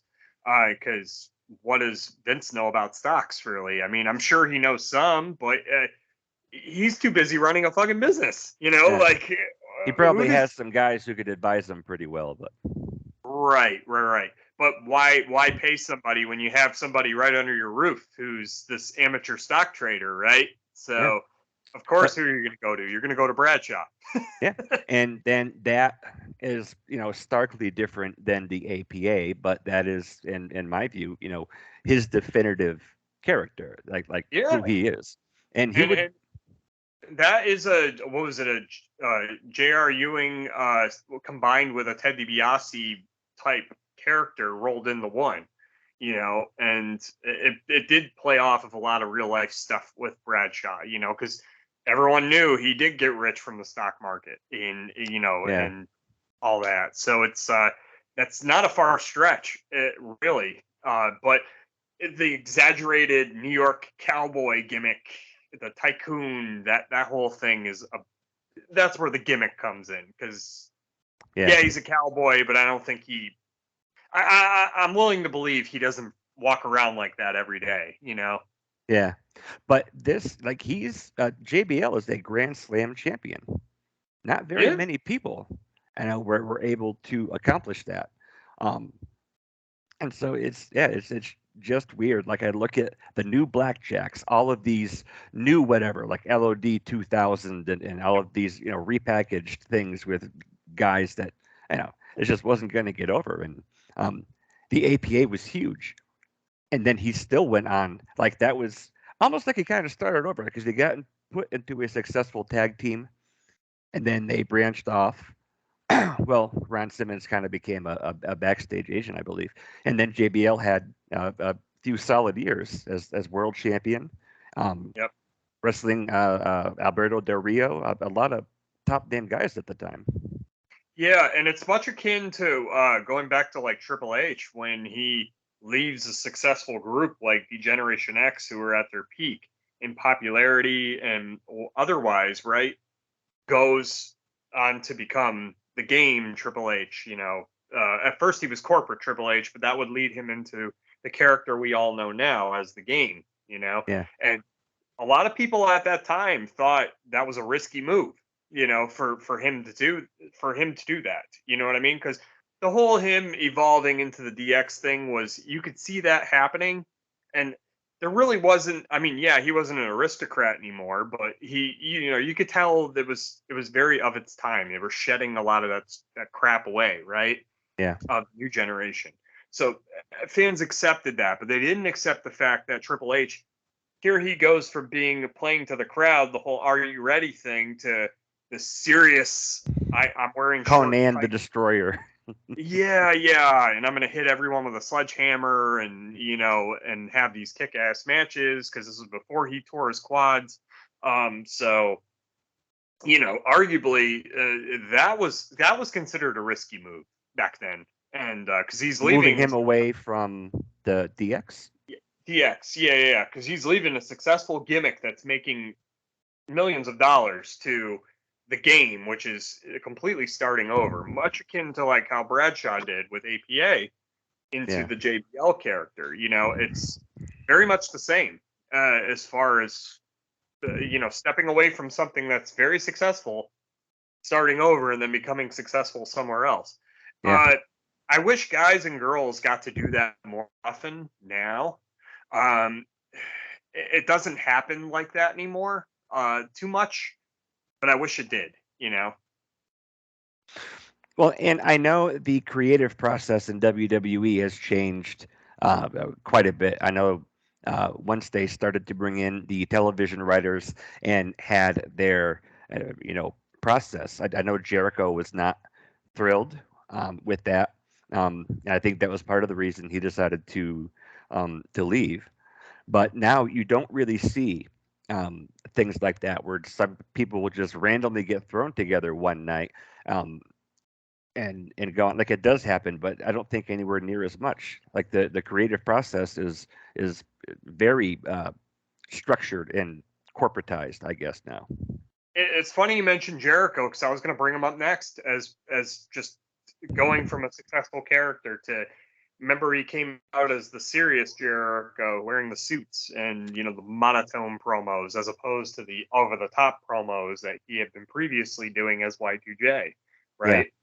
So that, and he went on to evolve that to something else, to something else, to something else, to what we currently see in AEW now as this Jericho, the what do they call him, the Wizard or something? Wizard, the bubbly guy. I don't know, whatever he is. He's constantly changing. But the thing is with him, he may be one of the few modern examples of constantly changing his gimmicks, where something is really successful and he's just like, I'm bored with that. Let's go do something else. And that's bold, like for a guy at his level to do something like that. It really is. And and make it work. And almost every time he's made it work. Every freaking time. He was the first undisputed champion. He beat The Rock in Austin. That's not nothing. No, he still brags about it. Yeah. I would too. Yeah, he's accomplished a lot. So it's not Rock and Austin at the end of their careers either. This is 2001 Rock and Austin. So they're still very much in their primes. Yeah. Yeah. I would brag about that till the end of time. who else has been able to do that? Triple H, was able to kind of change with the times. Jericho. Who are some other people that have been able to keep their gimmick fresh through reinvention or um, some other way? Undertaker is a good example. Not just as the badass, even though the badass was a different take. Just look at him from when he started to how the dead man became. Even it's drastically different. You know what I mean? And he went through different stages over his career. The best one was probably the most drastic change because all of a sudden he's a biker and he's talking more and but at the same time, that's when he showed the most as far as what he could do in the ring, being this top performer because he was having some kick-ass matches as the biker. I maintain that to this day, and I will always maintain that. Those were some of the best matches of Undertaker's career. Sadly, a lot of those were on SmackDown, so not a lot of people saw him. Yeah, Because, but here he was on this side. He was trying to make guys on SmackDown. As opposed to Triple H's reign of terror. No, he wasn't trying to make guys, despite yeah, claims. He was making his own friends, Batista, Randy, yeah. and he should. I mean, both talented in their own right. And of course, having that long feud with HBK, but everyone else under his thumb. Let's quote the Rolling Stones again: under his thumb. You know. Well, yeah, he reinvented the Four Horsemen basically with Evolution. Um, Yep. he was always in the main event picture, pretty much. Yep. That's like the late '90s, early 2000s. Yeah, he was the mainstay in the main event I'm not picture. saying he didn't deserve to be there. I'm just saying, like, I wish he was a little more giving with some of the guys that they had at the time, like Rob Van Dam being the glaring example, Booker Yeah, T being another glaring example. yeah. Those were guys that were ready to be main event guys back in the early 2000s and weren't for I've whatever reasons. I've heard a lot of hot takes on him and Booker. About how powerful the pedigree is. So he nails Booker, and then it's like a legitimate. I think it's 27 seconds later, he just covers them, and it's like Yeah. I don't know. Yeah, and Booker 2003 2004 was ready to be a main event star in WWE at that time. He really was. Rob Van Dam was more than ready to be a main event star in 2002 2003 by far. Most popular, getting the most cheers, selling the most merchandise, gimmick for the baby faces. Like this was a pre John Cena. Yeah, there was nobody more popular than Rob Van Dam at that time. I lived through it. I know. Yeah, So why that never happened? Was it Triple H doing this, or was it the Office lost steam in him? I don't know what it was, but I mean, a lot of signs point to Triple H. It seems the way he was booked, he was always protected. But yeah. And I like that you brought up Booker T because he's a guy. No matter what division he was in or what he was trying to do, it was a home run. Harlem yep, Heat, they coming for you, Hogan. And they were really great. And then he was the last WCW champion on the last yes, Nitro, yes, he was. and then he came in and King Booker. Boy, I know there have been some people that have been able to take King of the Ring to the next level, and he's one of them. But I just Uh, think that's cool. No matter where he was in the card or what he was doing, he was a solid success in all of it. yeah, and a super nice guy in real life too, and a humble guy in real life as well. If you ever actually had a chance to meet him, which he's he's one of my he's one of my favorite guys as far as performers. He's definitely I would say if he's not top 10, he's definitely top 20 in Oh my yeah, opinion as yeah, far as being up there. But Book always, yeah, I loved Harlem Heat and WCW. They were one of my favorite tag teams. Also, the King Booker stuff was so ridiculous that, and it ages well too. In a lot of aspects, it really does. Not with that one Vince McMahon the Vince McMahon John Cena exchange where Booker happens to be there. You know the one I'm talking about. I sure do. Yeah, so So that doesn't age well, but all the other stuff really does. And yeah, I've always enjoyed seeing him perform. Even in TNA where people said he phoned it in, which I find hard to believe. That would just make him look bad, to be honest. But I Yeah, don't think I don't think he phoned it in. It's just that was not the time period he was there. Was you had an us against them kind of vibe with the TNA originals and the guys coming in from the WWE at that point. And I don't think I think Booker may have been unfairly lumped into the WWE guys who came in and were lazy and didn't want to do anything. yeah. That's completely unfair to his talent, in my opinion. Well, and I've always wondered if Kurt Angle goes in, and that is huge. That's just going to take TNA and legitimize them on a broader uh, to a broader audience.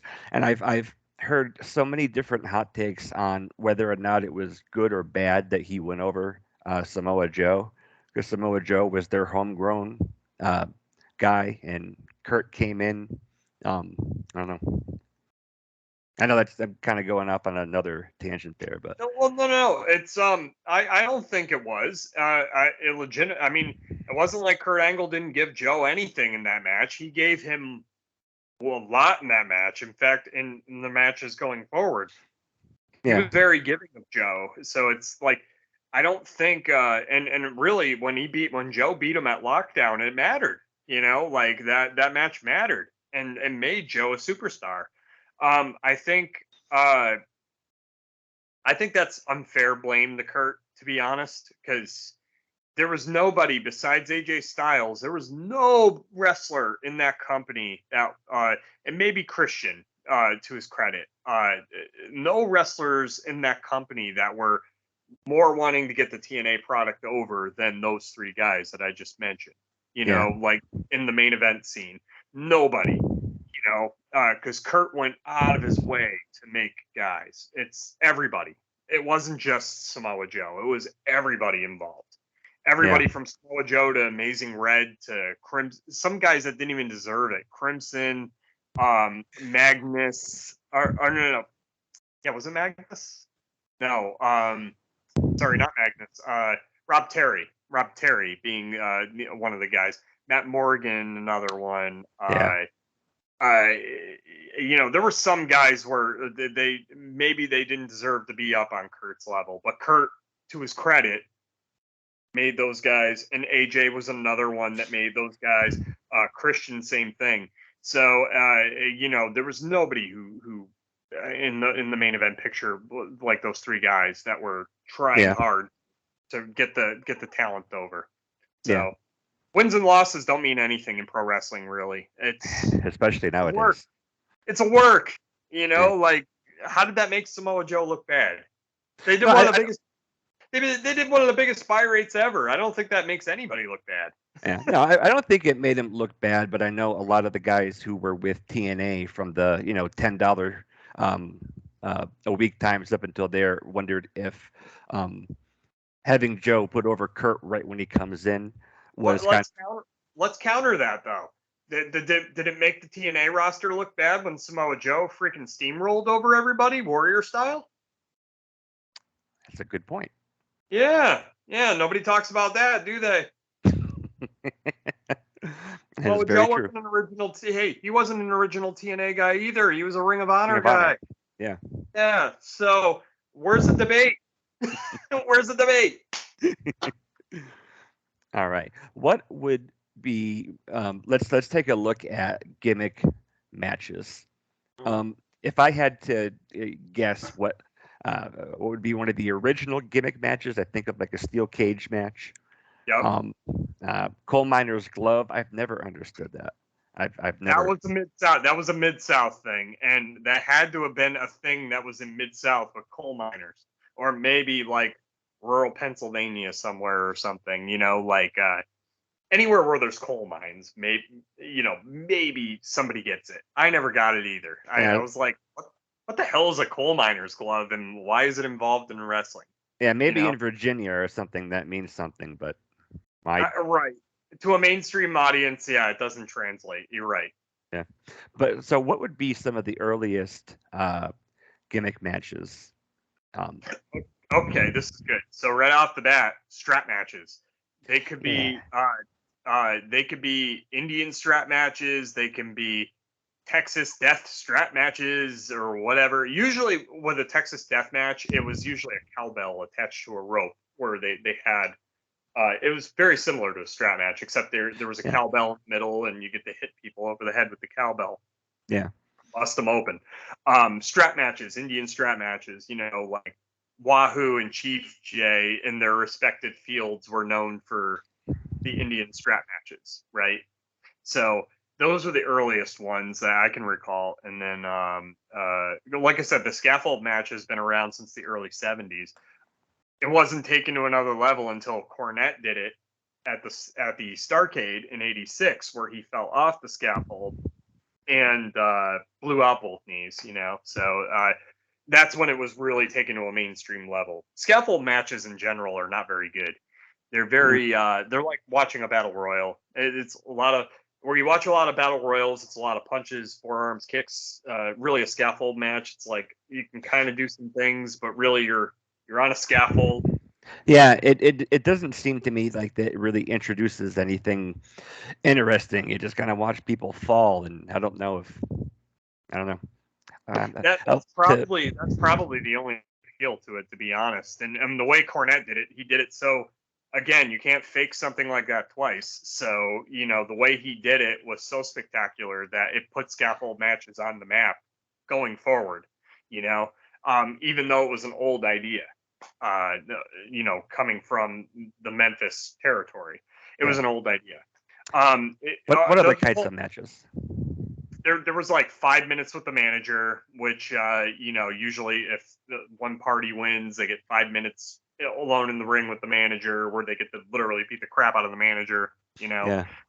they've done that a lot. They've done the whole where the manager is suspended over the ring for the whole match. Whether that's a 5 minutes with the manager thing or just the manager suspended over the ring, so that way they don't interfere. That could be considered a gimmick match. Um, Hair versus and hair. Oh yes, that may have been one of the oldest gimmick matches, to be honest, next to the carnival thing, because um, there's been early sights of like Gorgeous George. Gorgeous George put up his wife's hair in the match and lost, so the wife had to shave her head. She Yeah, did. yes, one of his wives. So, but yeah, but yeah, that's documented, and yeah, that hair versus because I think he had lost one initially, where he lost his hair, and then he put his wife's hair up as a bounty to get the wrestler back for the next match, and the wife lost the hair. So yeah, that the crazy stuff right there, you know. Yeah. And that was back in the '50s or the '60s, early '60s, you know. Yeah. And I'm trying to think of like older ones. I know like Four Corners match. Those were kind of that's just like a variation of like a strap match, isn't it? Yes, Four Corners, War Games being another gimmick match that was probably one of the more successful ones, which was a cool gimmick because usually it was always two people start. You notice the heel always won the coin toss, right? Because then it would the heel team always won the coin toss, and that would create heat all throughout the match because the heel Oh. yeah, because the heel would have the 2-on-1 advantage, and then you know the 5 minutes or 2 minutes later, whatever, and then the baby face comes in, gets the pop, then it's back, and then it's you know what I mean? Like that's just old school psychology right there, you know. What about a battle royal? Again, another old gimmick match that's been Yeah. around since seemingly the beginning of time. They've done get playoffs of the gimmick where like okay, say if a wrestler bought a new car, for example, like they would put the car up, and usually the wrestler who bought the car would win the car, their own car, basically. That's a Like really neat idea. yeah, but that's happened, or they would put like a money bounty up, and 9 times out of 10 it wouldn't be real money. So, like, hey, the winner wins the bragging rights and $10,000. Oh, or $5,000. Yeah, Yeah. Well, great. And they get this giant check, and I don't think it was real. yeah. Well, and then you had Razor and the 1-2-3 Kid um, trying to tempt Kid to come back and give him a rematch. He kept bringing out more money. What was it? It was I think 10 grand that he finally agreed to do, isn't it? Yeah, yeah, it was 10 grand, and they built that up for a few weeks on television. Mainly, I think it was because it was a circumstance because X Pac couldn't compete on TV at that point. Like, he was had some contractual obligations elsewhere, and he was Oh, unable to completely compete. So they built it up while he was in his absence, and gotcha. yeah, so that was one of those organic things that kind of worked out. You know what I mean? I'm trying to think of other gimmick matches from back. Oh, Jake and Rick Martel, their blindfold match. I Yeah, remember. I and remember that watching that as a kid. I was blown away by that match. That was a great match.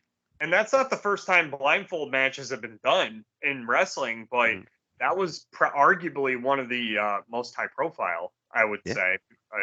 Being on a WrestleMania, yeah, and Jake doing that, the selling that Jake does in that match is awesome.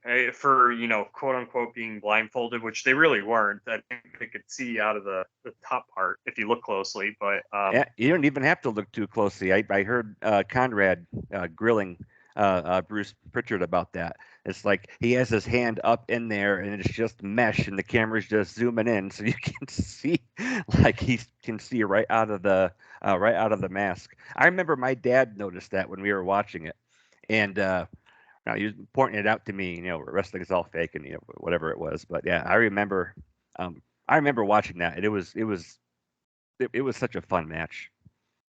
yeah, but Jake, and to their both Jake and Martel's credit, it was their selling that actually made you believe that this was a real blindfold match. Yeah, And just like barely missing each other, like pointing around. Oh, it was great. yeah, yeah, that was another way of getting the crowd into it. And if that was for its sole purpose, now we can expound on that same card by saying, hey, what about the career-ending match? That was a gimmick match as well. It sure was. Yeah, Yeah, and they've done career-ending matches before in pro wrestling, and uh, yeah, that was in typical pro wrestling fashion. Whenever someone ends their career, it's never completely ended. I mean, how many times did Terry Funk retire? He's had Ric Flair tons is of career. gonna roll his old butt out next month. Yeah, 72 rolled years old. bones. Yeah, oh, I think he's 73 now. Is He he? just celebrated his 73rd birthday in February. Yeah. Good for him. But yeah, that's yeah, the career ending match is a gimmick match that doesn't it's like a gimmick outcome match, I guess. There's not something interesting they can do during the match, but the consequences after are pretty significant at the time, anyway. It's it's stakes. Much like how the Royal Rumble was constructed when it started, because it was just stakes. It's like, okay, the winner of the Royal Rumble, and that's it. There was nothing attached to it at the time. But that in itself was a gimmick because it was a playoff of the original Battle Royal concept. It was just guys coming in instead of everyone starting at once. Yeah, So tournaments can be gimmicks even, like yeah, the big gimmick is the prize at the end, you yeah. know? And like the King of the Ring events back in the '80s, those were just there to sell more tickets for some of the bigger venues. Yeah, you're the king of the ring for the night in Providence Yeah, or wherever you want to, wherever the king of the ring was. You're the king of the ring. I know. That's it.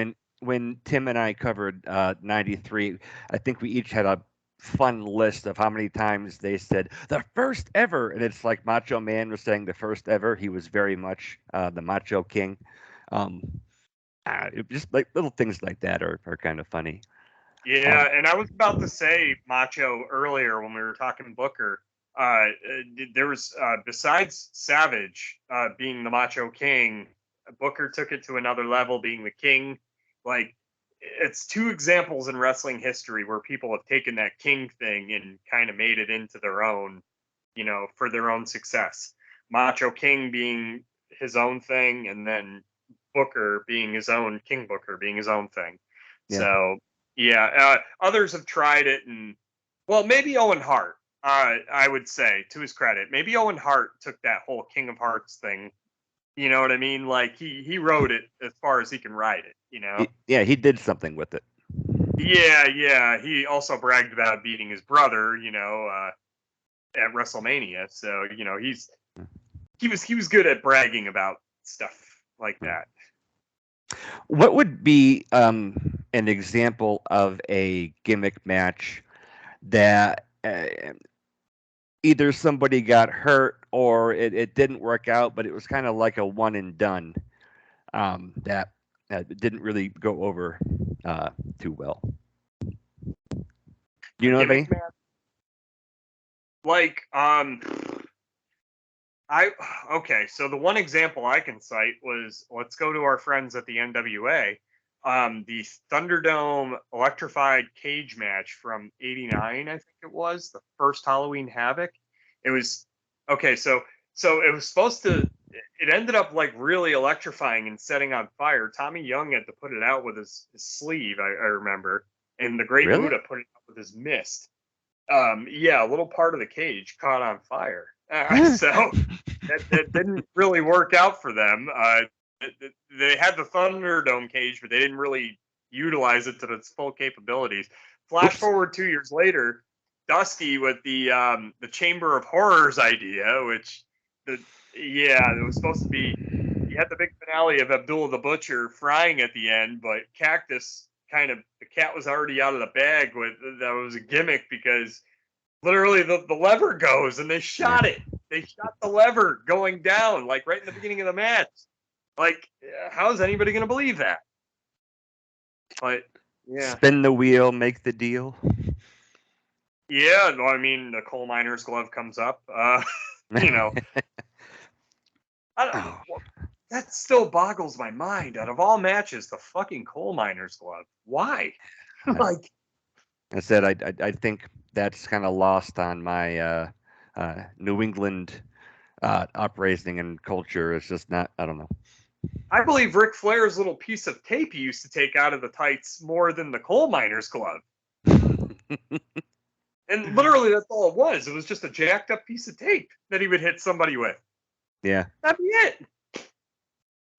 So, All right. What would be? I was looking through here, and I remember the buried alive match. yes, Um, that was a good one. Yeah. I was the right age, and um, that really did. Uh, you got to suspend your disbelief for this stuff, but just the way they did it, it was so well done. Yeah, Like I remember. but not with the Undertaker. You never had to because he was supposed to be dead and supernatural anyway. So you can kind of go, your mind can go all over the place with those gimmicks, casket matches, buried alive, Hell in the Cell, all that stuff to interject. So Yeah. go on. You were, yeah, Well, like things, the buried alive match. Um, other ones were there. Casket match. yeah, Uh, so we had just covered it was WrestleMania 10 with Macho Man and Crush having a yep, Falls Count Anywhere match yep. that is unlike any other Falls Count Anywhere match I've ever seen. And they even had the Fink kind of there for exposition to kind of walk everybody along so that you wonder why he's running back to the ring after pinning him in the hall. I don't know. That was just kind of odd. Yeah, that was, and Falls Count Anywhere matches are another match that have been around. I mean, they used them a lot in Memphis as well, but that's been around wrestling territories for years. The whole Falls Count Anywhere thing, just any arena, whatever they would Yeah. run. So, All right. So if you had to, what in your opinion would be one of the best uh, gimmick matches that has been done, and who really was the what did that help to do? Like, a buried alive match and a casket match is very in line with Taker's gimmick. So, Yeah. what would be some of your favorite gimmick matches, and who would be some of the guys that were associated with them?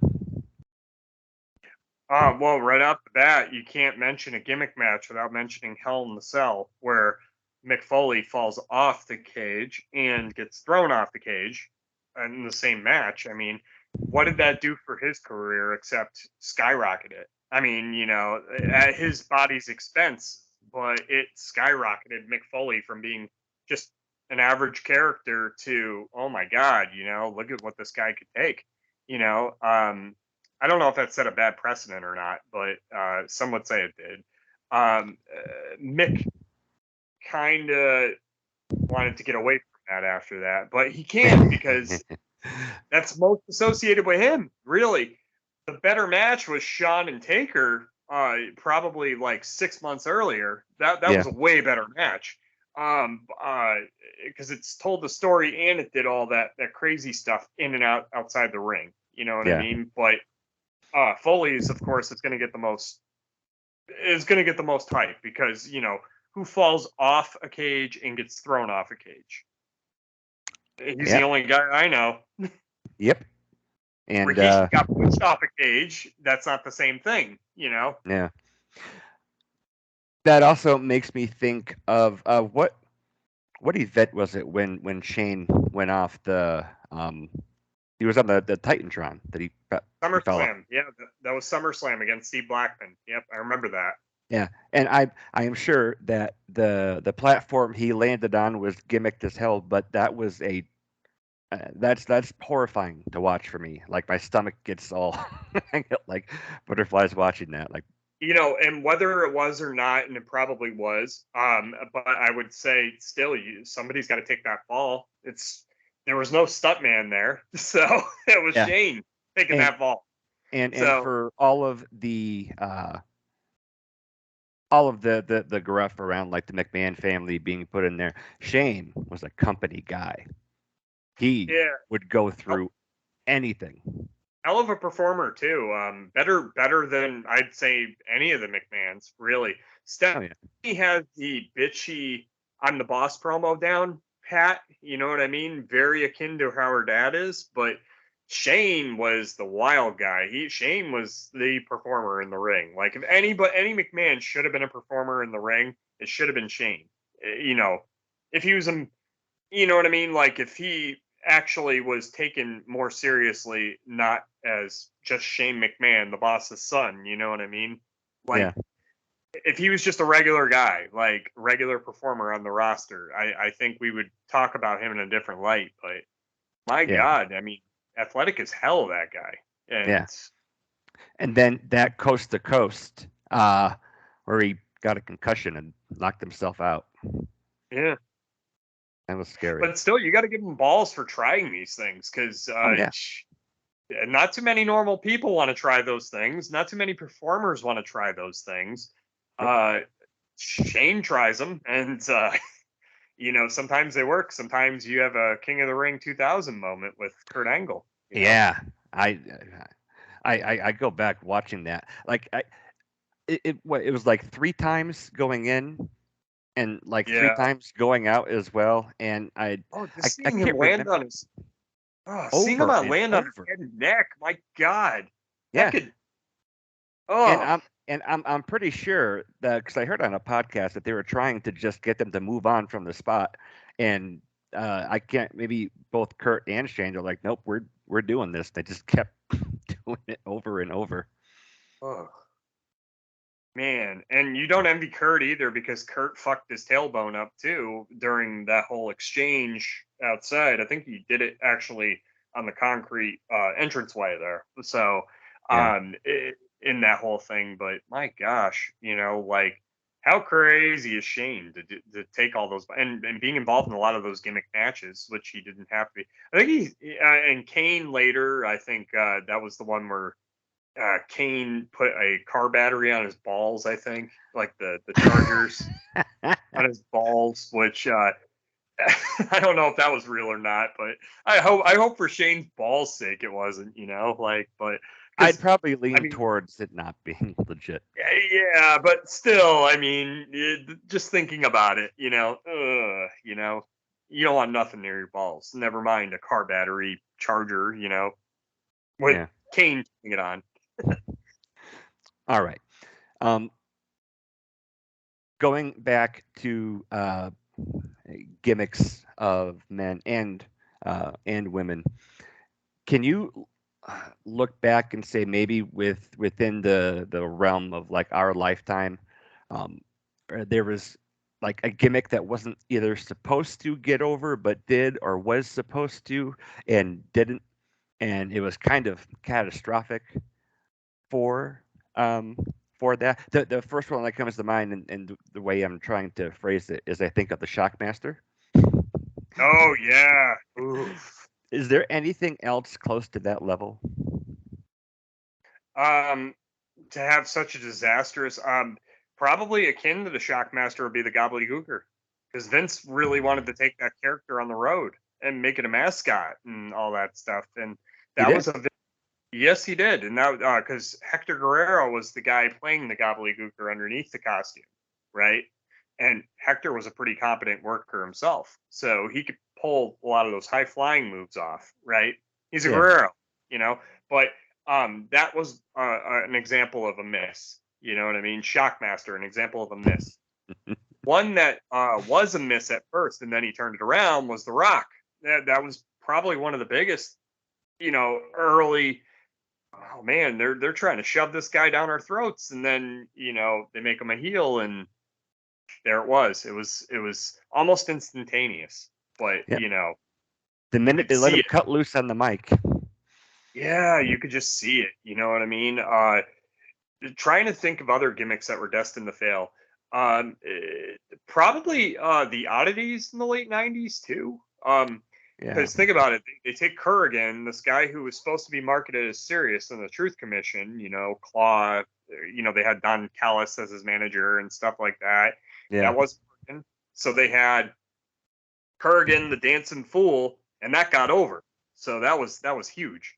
Yeah. And then Earthquake.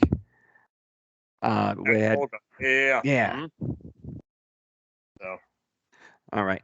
What would be your favorite and least favorite gimmick of all time? Not gimmick match, but um, so a gimmick that some guy or woman had to wear out to the ring, and it just wasn't. It was just rubbing you the wrong way. Um, hmm. A gimmick that just rubbed people the wrong way. Uh, Probably, but it ended up getting over pretty good in its own little right. Was the right to censor? If you remember Stevie Richards' right to censor, where he played that cult leader type character, Yeah, the Jim Jones type character, I where it know. was, and it was the takeoff of the Parents Council for television there, and they kind of just used that to, because the Attitude Era was getting a little too turned up, so they come up with these characters, Yeah, and all of yeah. a sudden, And they had like Val Venus in there. He was trying to, reform his porn star ways. and also they had the Godfather in there reforming his pimp ways, and Ivory all of a sudden goes from being, Peppy Ivory to being this like librarian type, bookworm type character, Yeah, that but was a very drastic change for her, but I think that was also really like an effective one too.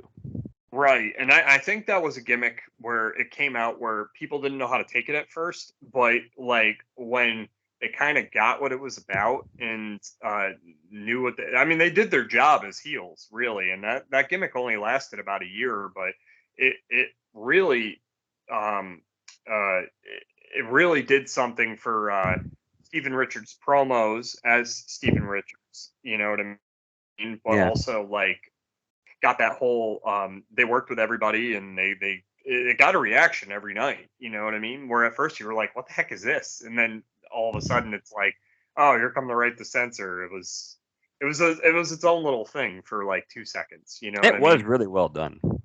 Yeah, yeah, yeah. And that's one example I can cite where it kind of turned itself around. Another gimmick that was probably destined to fail and didn't fail. Um, I would have to say, in recent memory, probably, honestly, in WWE land, you probably have to go with CM Punk, right? As far as a guy who was, think about it, he was an indie darling before he got to WWE as CM Punk, came over with the CM Punk name. They stuck him on the third brand, arguably, right? Mm. Where you're, yeah, they claimed they were going to build the company around him, but if they were going to build the company around Punk, ECW, that was, why did the Big Show and why did Bobby Lashley, why were they their world champions and not CM Punk first? You Yeah. know what I mean? So again, who's lying here, right? Punk Well, was a guy, and literally every single time they gave him the ball in WWE, they thought he was going to fail with it, and he never failed with it. He always seemed to rise above it. So much yeah. so to the point where he worked himself into being a hot free agent and going on that long 434-day run, as world champion, and worked both sides. So in a lot of ways, you can say that was a guy who was destined to fail because he was made his name elsewhere, but he turned it around to where it was his own success story. Much I, credit to Punk. I'm not a fan of Punk personally, but I'm giving the guy his due. You know what I mean? Where yeah. they've always given him these curveballs, and he always got around it, and he always, until the day he left, he always got around it. I So think his run, going back to that whole era of the WWE with him and Daniel Bryan um, leading as the two champions, I think that is far and away the best wrestling that came out of there was during those two guys on top, and Daniel Bryan was. I don't know. I've always wondered what was kayfabe and what was legit with, did they really not want him to go over, or were they trying to do reverse psychology? Um, but either way, he got. Maybe you'll probably know. There was that event where Hunter was on the apron, and Brian was in the ring with both titles doing the yes, and I swear every time the crowd chanted yes, like the walls were shaking. It was like the most insane like fan interaction during a match ever. And I think he's another example. And that's kind of what I'm asking in a long, yeah, yeah, drawn out yeah. I way know. Oh, was, he's a great one. He's a yeah, great one. A guy who really WWE didn't really think much of him outside the mid card, and he was a good hand in the ring, but yeah, he was never destined to be the guy ever. That's why they brought back Batista in 2014. They wanted to make him the guy again. So, what does that say? Or they had Batista and they had Randy Orton in the main event picture in 2014. yeah, So, and here you have Daniel Bryan busting his ass and getting a grassroots following, and finally it swelled enough to where you couldn't help but start merchandising and cheering him. You know what I mean? Once the office got behind that, I mean, that was it. You know, yeah, yep, money. big, big money.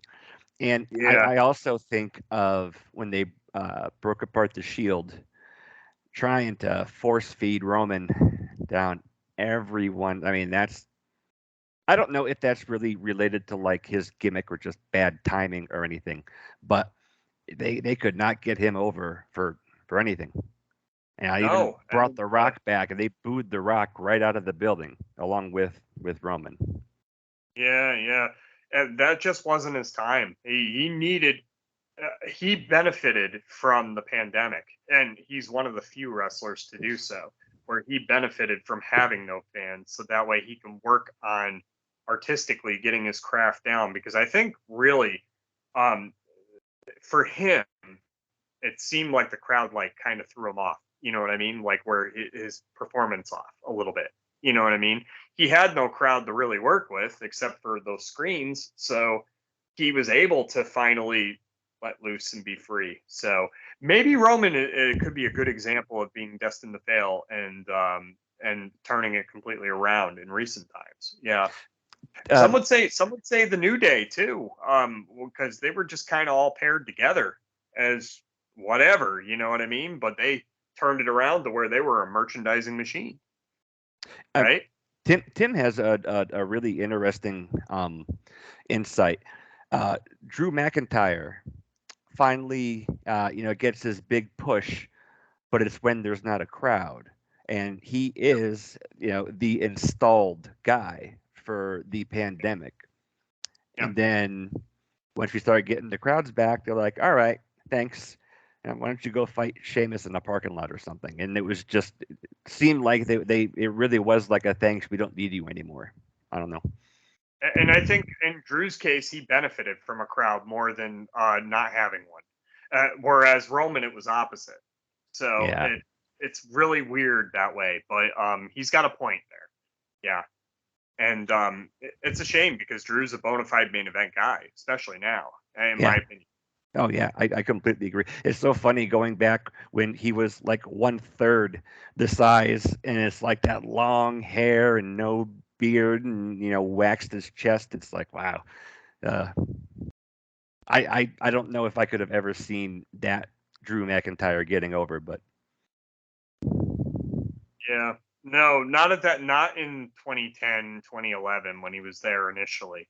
And he was, again, another guy destined to fail because they threw him in 3MB, with yeah, two other guys destined to fail. And, yeah, much to Jinder Mahal's credit, he took that and turned it around to where he became a main he was, event star. yeah, Now, not so much, but his initial comeback, he was a main event. He was a main event guy again. He transformed his body. He was working way better in the ring than he ever had, and all that. So it's he could be Santino. Worst the first. yeah.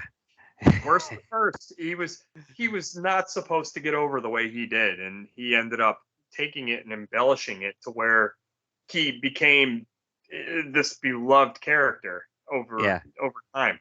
But that wasn't marketed that way at first, if you remember. yeah.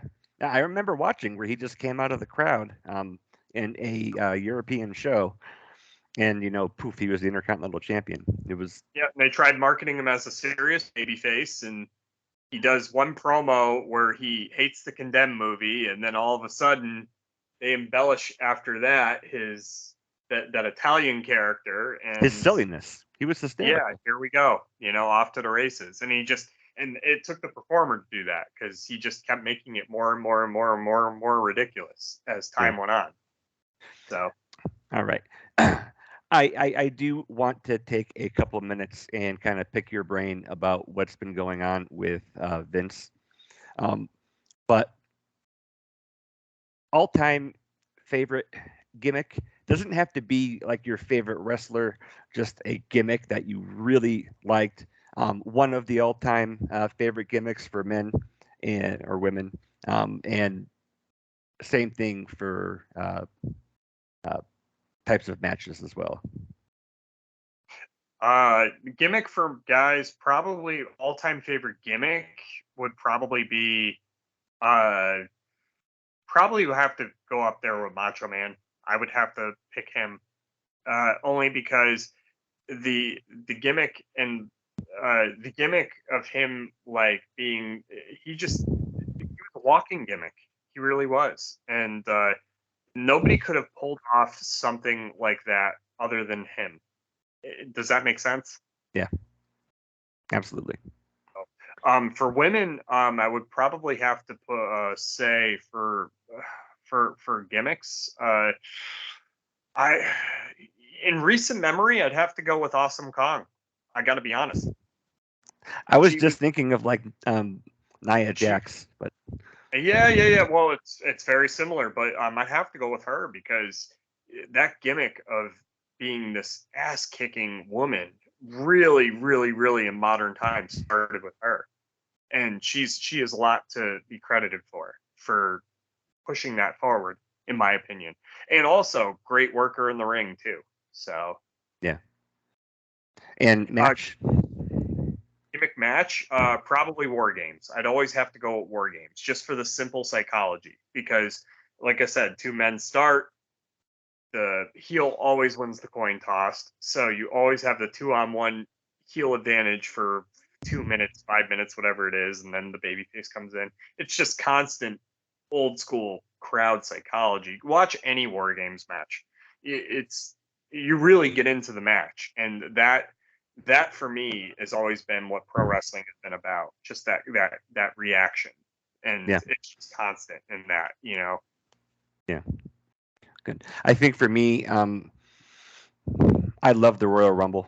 I think that and I look forward to that every year, and they're able to do like so much with it, and they have some serious moments, and then I love seeing the older guys come out as like a guest. I don't know. I love the Royal Rumble. Um, I think my all-time favorite gimmick, not necessarily attached to like a favorite wrestler. Um,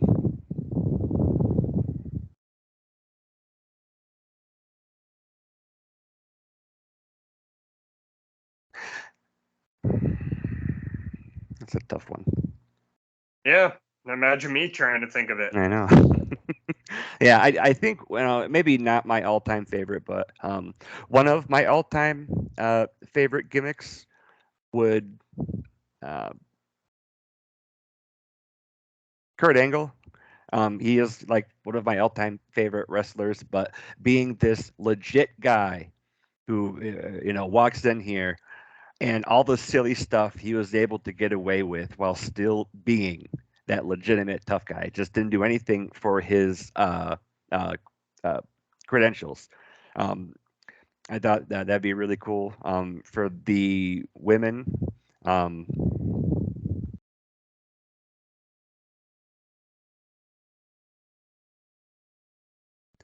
I think, eh, I kind of feel the same way about. I don't know. I really like Sasha Banks, but I don't know if there's ever really been a really kind of uh, fleshed out gimmick that a woman has had yet, because it really has only been a couple of years since they've had um, a proper women's division. Um, yeah. Yeah, All right. yeah. That's why I had to go with the Awesome Kong thing because like that shaped. Well, no pun intended. It really shaped the women's division, where you can take a woman athlete seriously and still be an ass kicker at the same time, and also you don't have to be a freaking size zero, to do so either. You can be this, you know, really solid woman who can really do some things in the ring because she was deceptively athletically she was deceptively good too. Yeah. So I always liked her, and I always dug her work, to be honest. I As like an afterthought, I think probably Raven and like the Flock from WCW. I have always identified with quite a bit, so that might be up there as well. Yeah, yeah, a lot of TV time they got, so you Yeah. know All right. So any closing thoughts before we do a quick little check in about Vince McMahon and what's going on in the world of wrestling at the moment? closing thoughts. Gimmicks are constant, and they'll be around as long as wrestling will be around. You can't think of pro wrestling without thinking gimmicks. Regardless on what level you're thinking, everything is a gimmick in pro wrestling. So, Yeah. but I mean, the same could be said in real life too.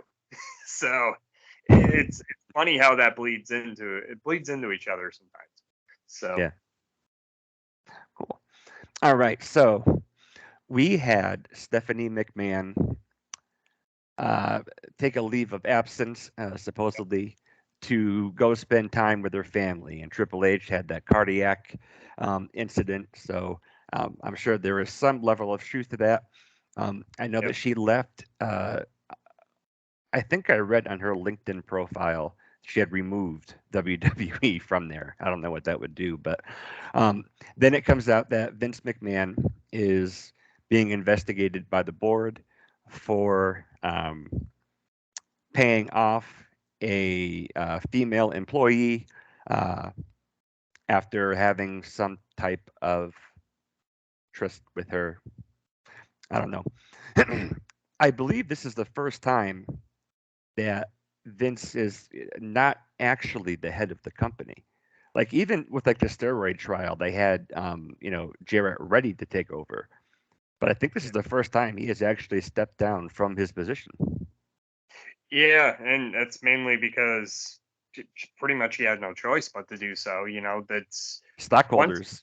yeah, once you're using company money to do that, then a whole different ball game happens. You know what I mean? Because Yeah, again, and it's funny because my girlfriend and I were talking about this off air, a time or two, and uh, it's in like scandals in WWFE have happened since pretty much it started. I mean, yeah, Christ, the Ring Boy thing back in what the 80s and early 90s there with Tom Cole, where he yeah, was essentially so he was going to sue them, and then he was essentially paid off and given a job again as like on the roster, for kind of like hush money, there was the female referee who supposedly got raped by Vince. I'm not sure what exactly happened. The limo driver says Vince's former limo driver says he heard something inappropriate in the back.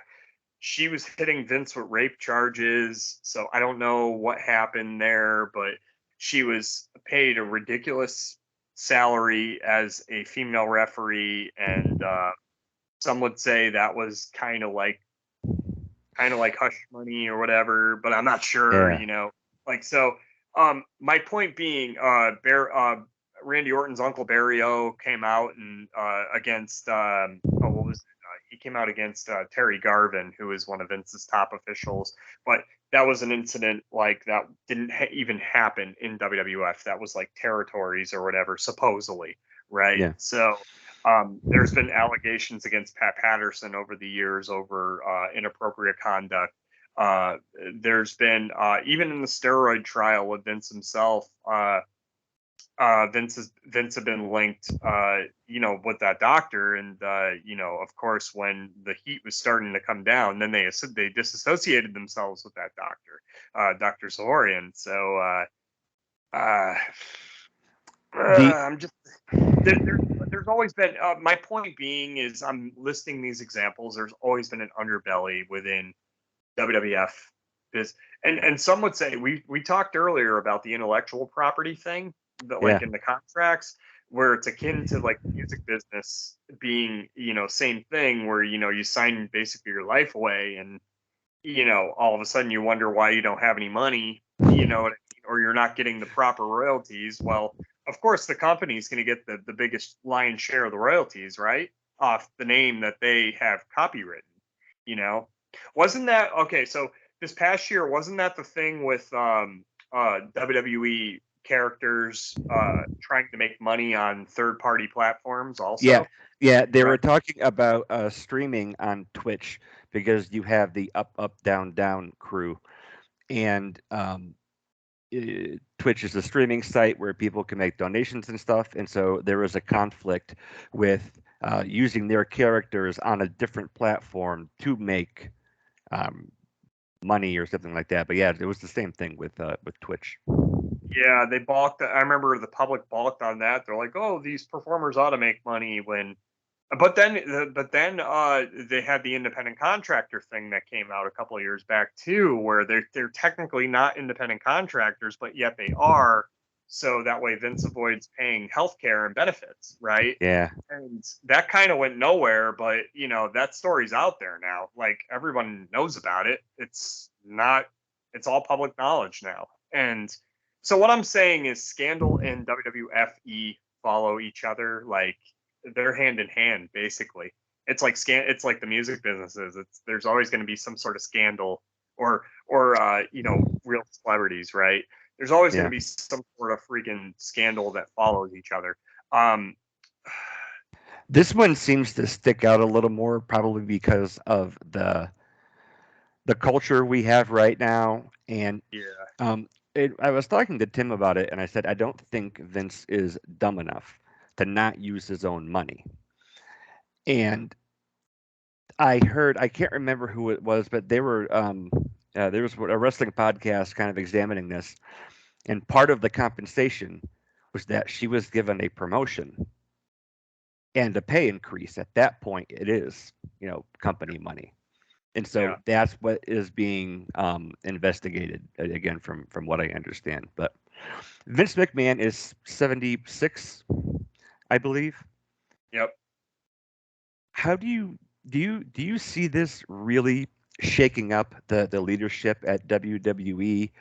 Hunter's not coming back. Shane isn't coming back. I don't think if Vince does come back, that Stephanie's going to stick around. Gaze into your magic eight ball, and where do you see this going after it's done unfolding? Well, so according to a lot of accounts, you have to also throw Nick Khan into the mix too, where he's a lot of his business practices in the last couple of years, especially with the releases and the fact that now they want to do like 8 events a year and eliminate house shows in big stadiums. Of course, that's not working out so far currently because they just had to move Money in the Bank from Allegiant Stadium to MGM. Not the first time they've done that, by the way. It's just event wise, it's just There that's was the no first. reason for that to have had to have happen. Right. And it's so um I think I mean honestly it's been WWE has said Vince himself has said he's open for negotiation for business for anybody, right? So he's talking like selling the Yeah, company eventually, right? I think maybe that's where this is leading to. It's just happening a lot faster than everyone thinks it's going to happen, you know? yeah, Because yeah, as much as Stephanie knows, and or she doesn't know, well, she's got to know something. I mean, she's been around her dad for 25 years or whatever, so she's got to know something at least. I don't think she's an idiot. I just don't no, think if you know for a fact that you're not smart enough to run your own company and you have this viable product that's worth a couple billion, why not unload it and make yourself money, so I think and I think this is just one part of the bigger picture, which will be eventually them being sold to some major company. You know what I mean? It's like whether it be a Disney, whether it be a Peacock, whether it be whoever buys it. You know what I mean? I think it's going to be something akin to that because it was already starting to look that way anyway under the Vince and Nick Khan regime. yeah, So because they are unifying titles, they are slashing contracts, um, yeah, and that's all on-screen stuff, but that does play into the business model.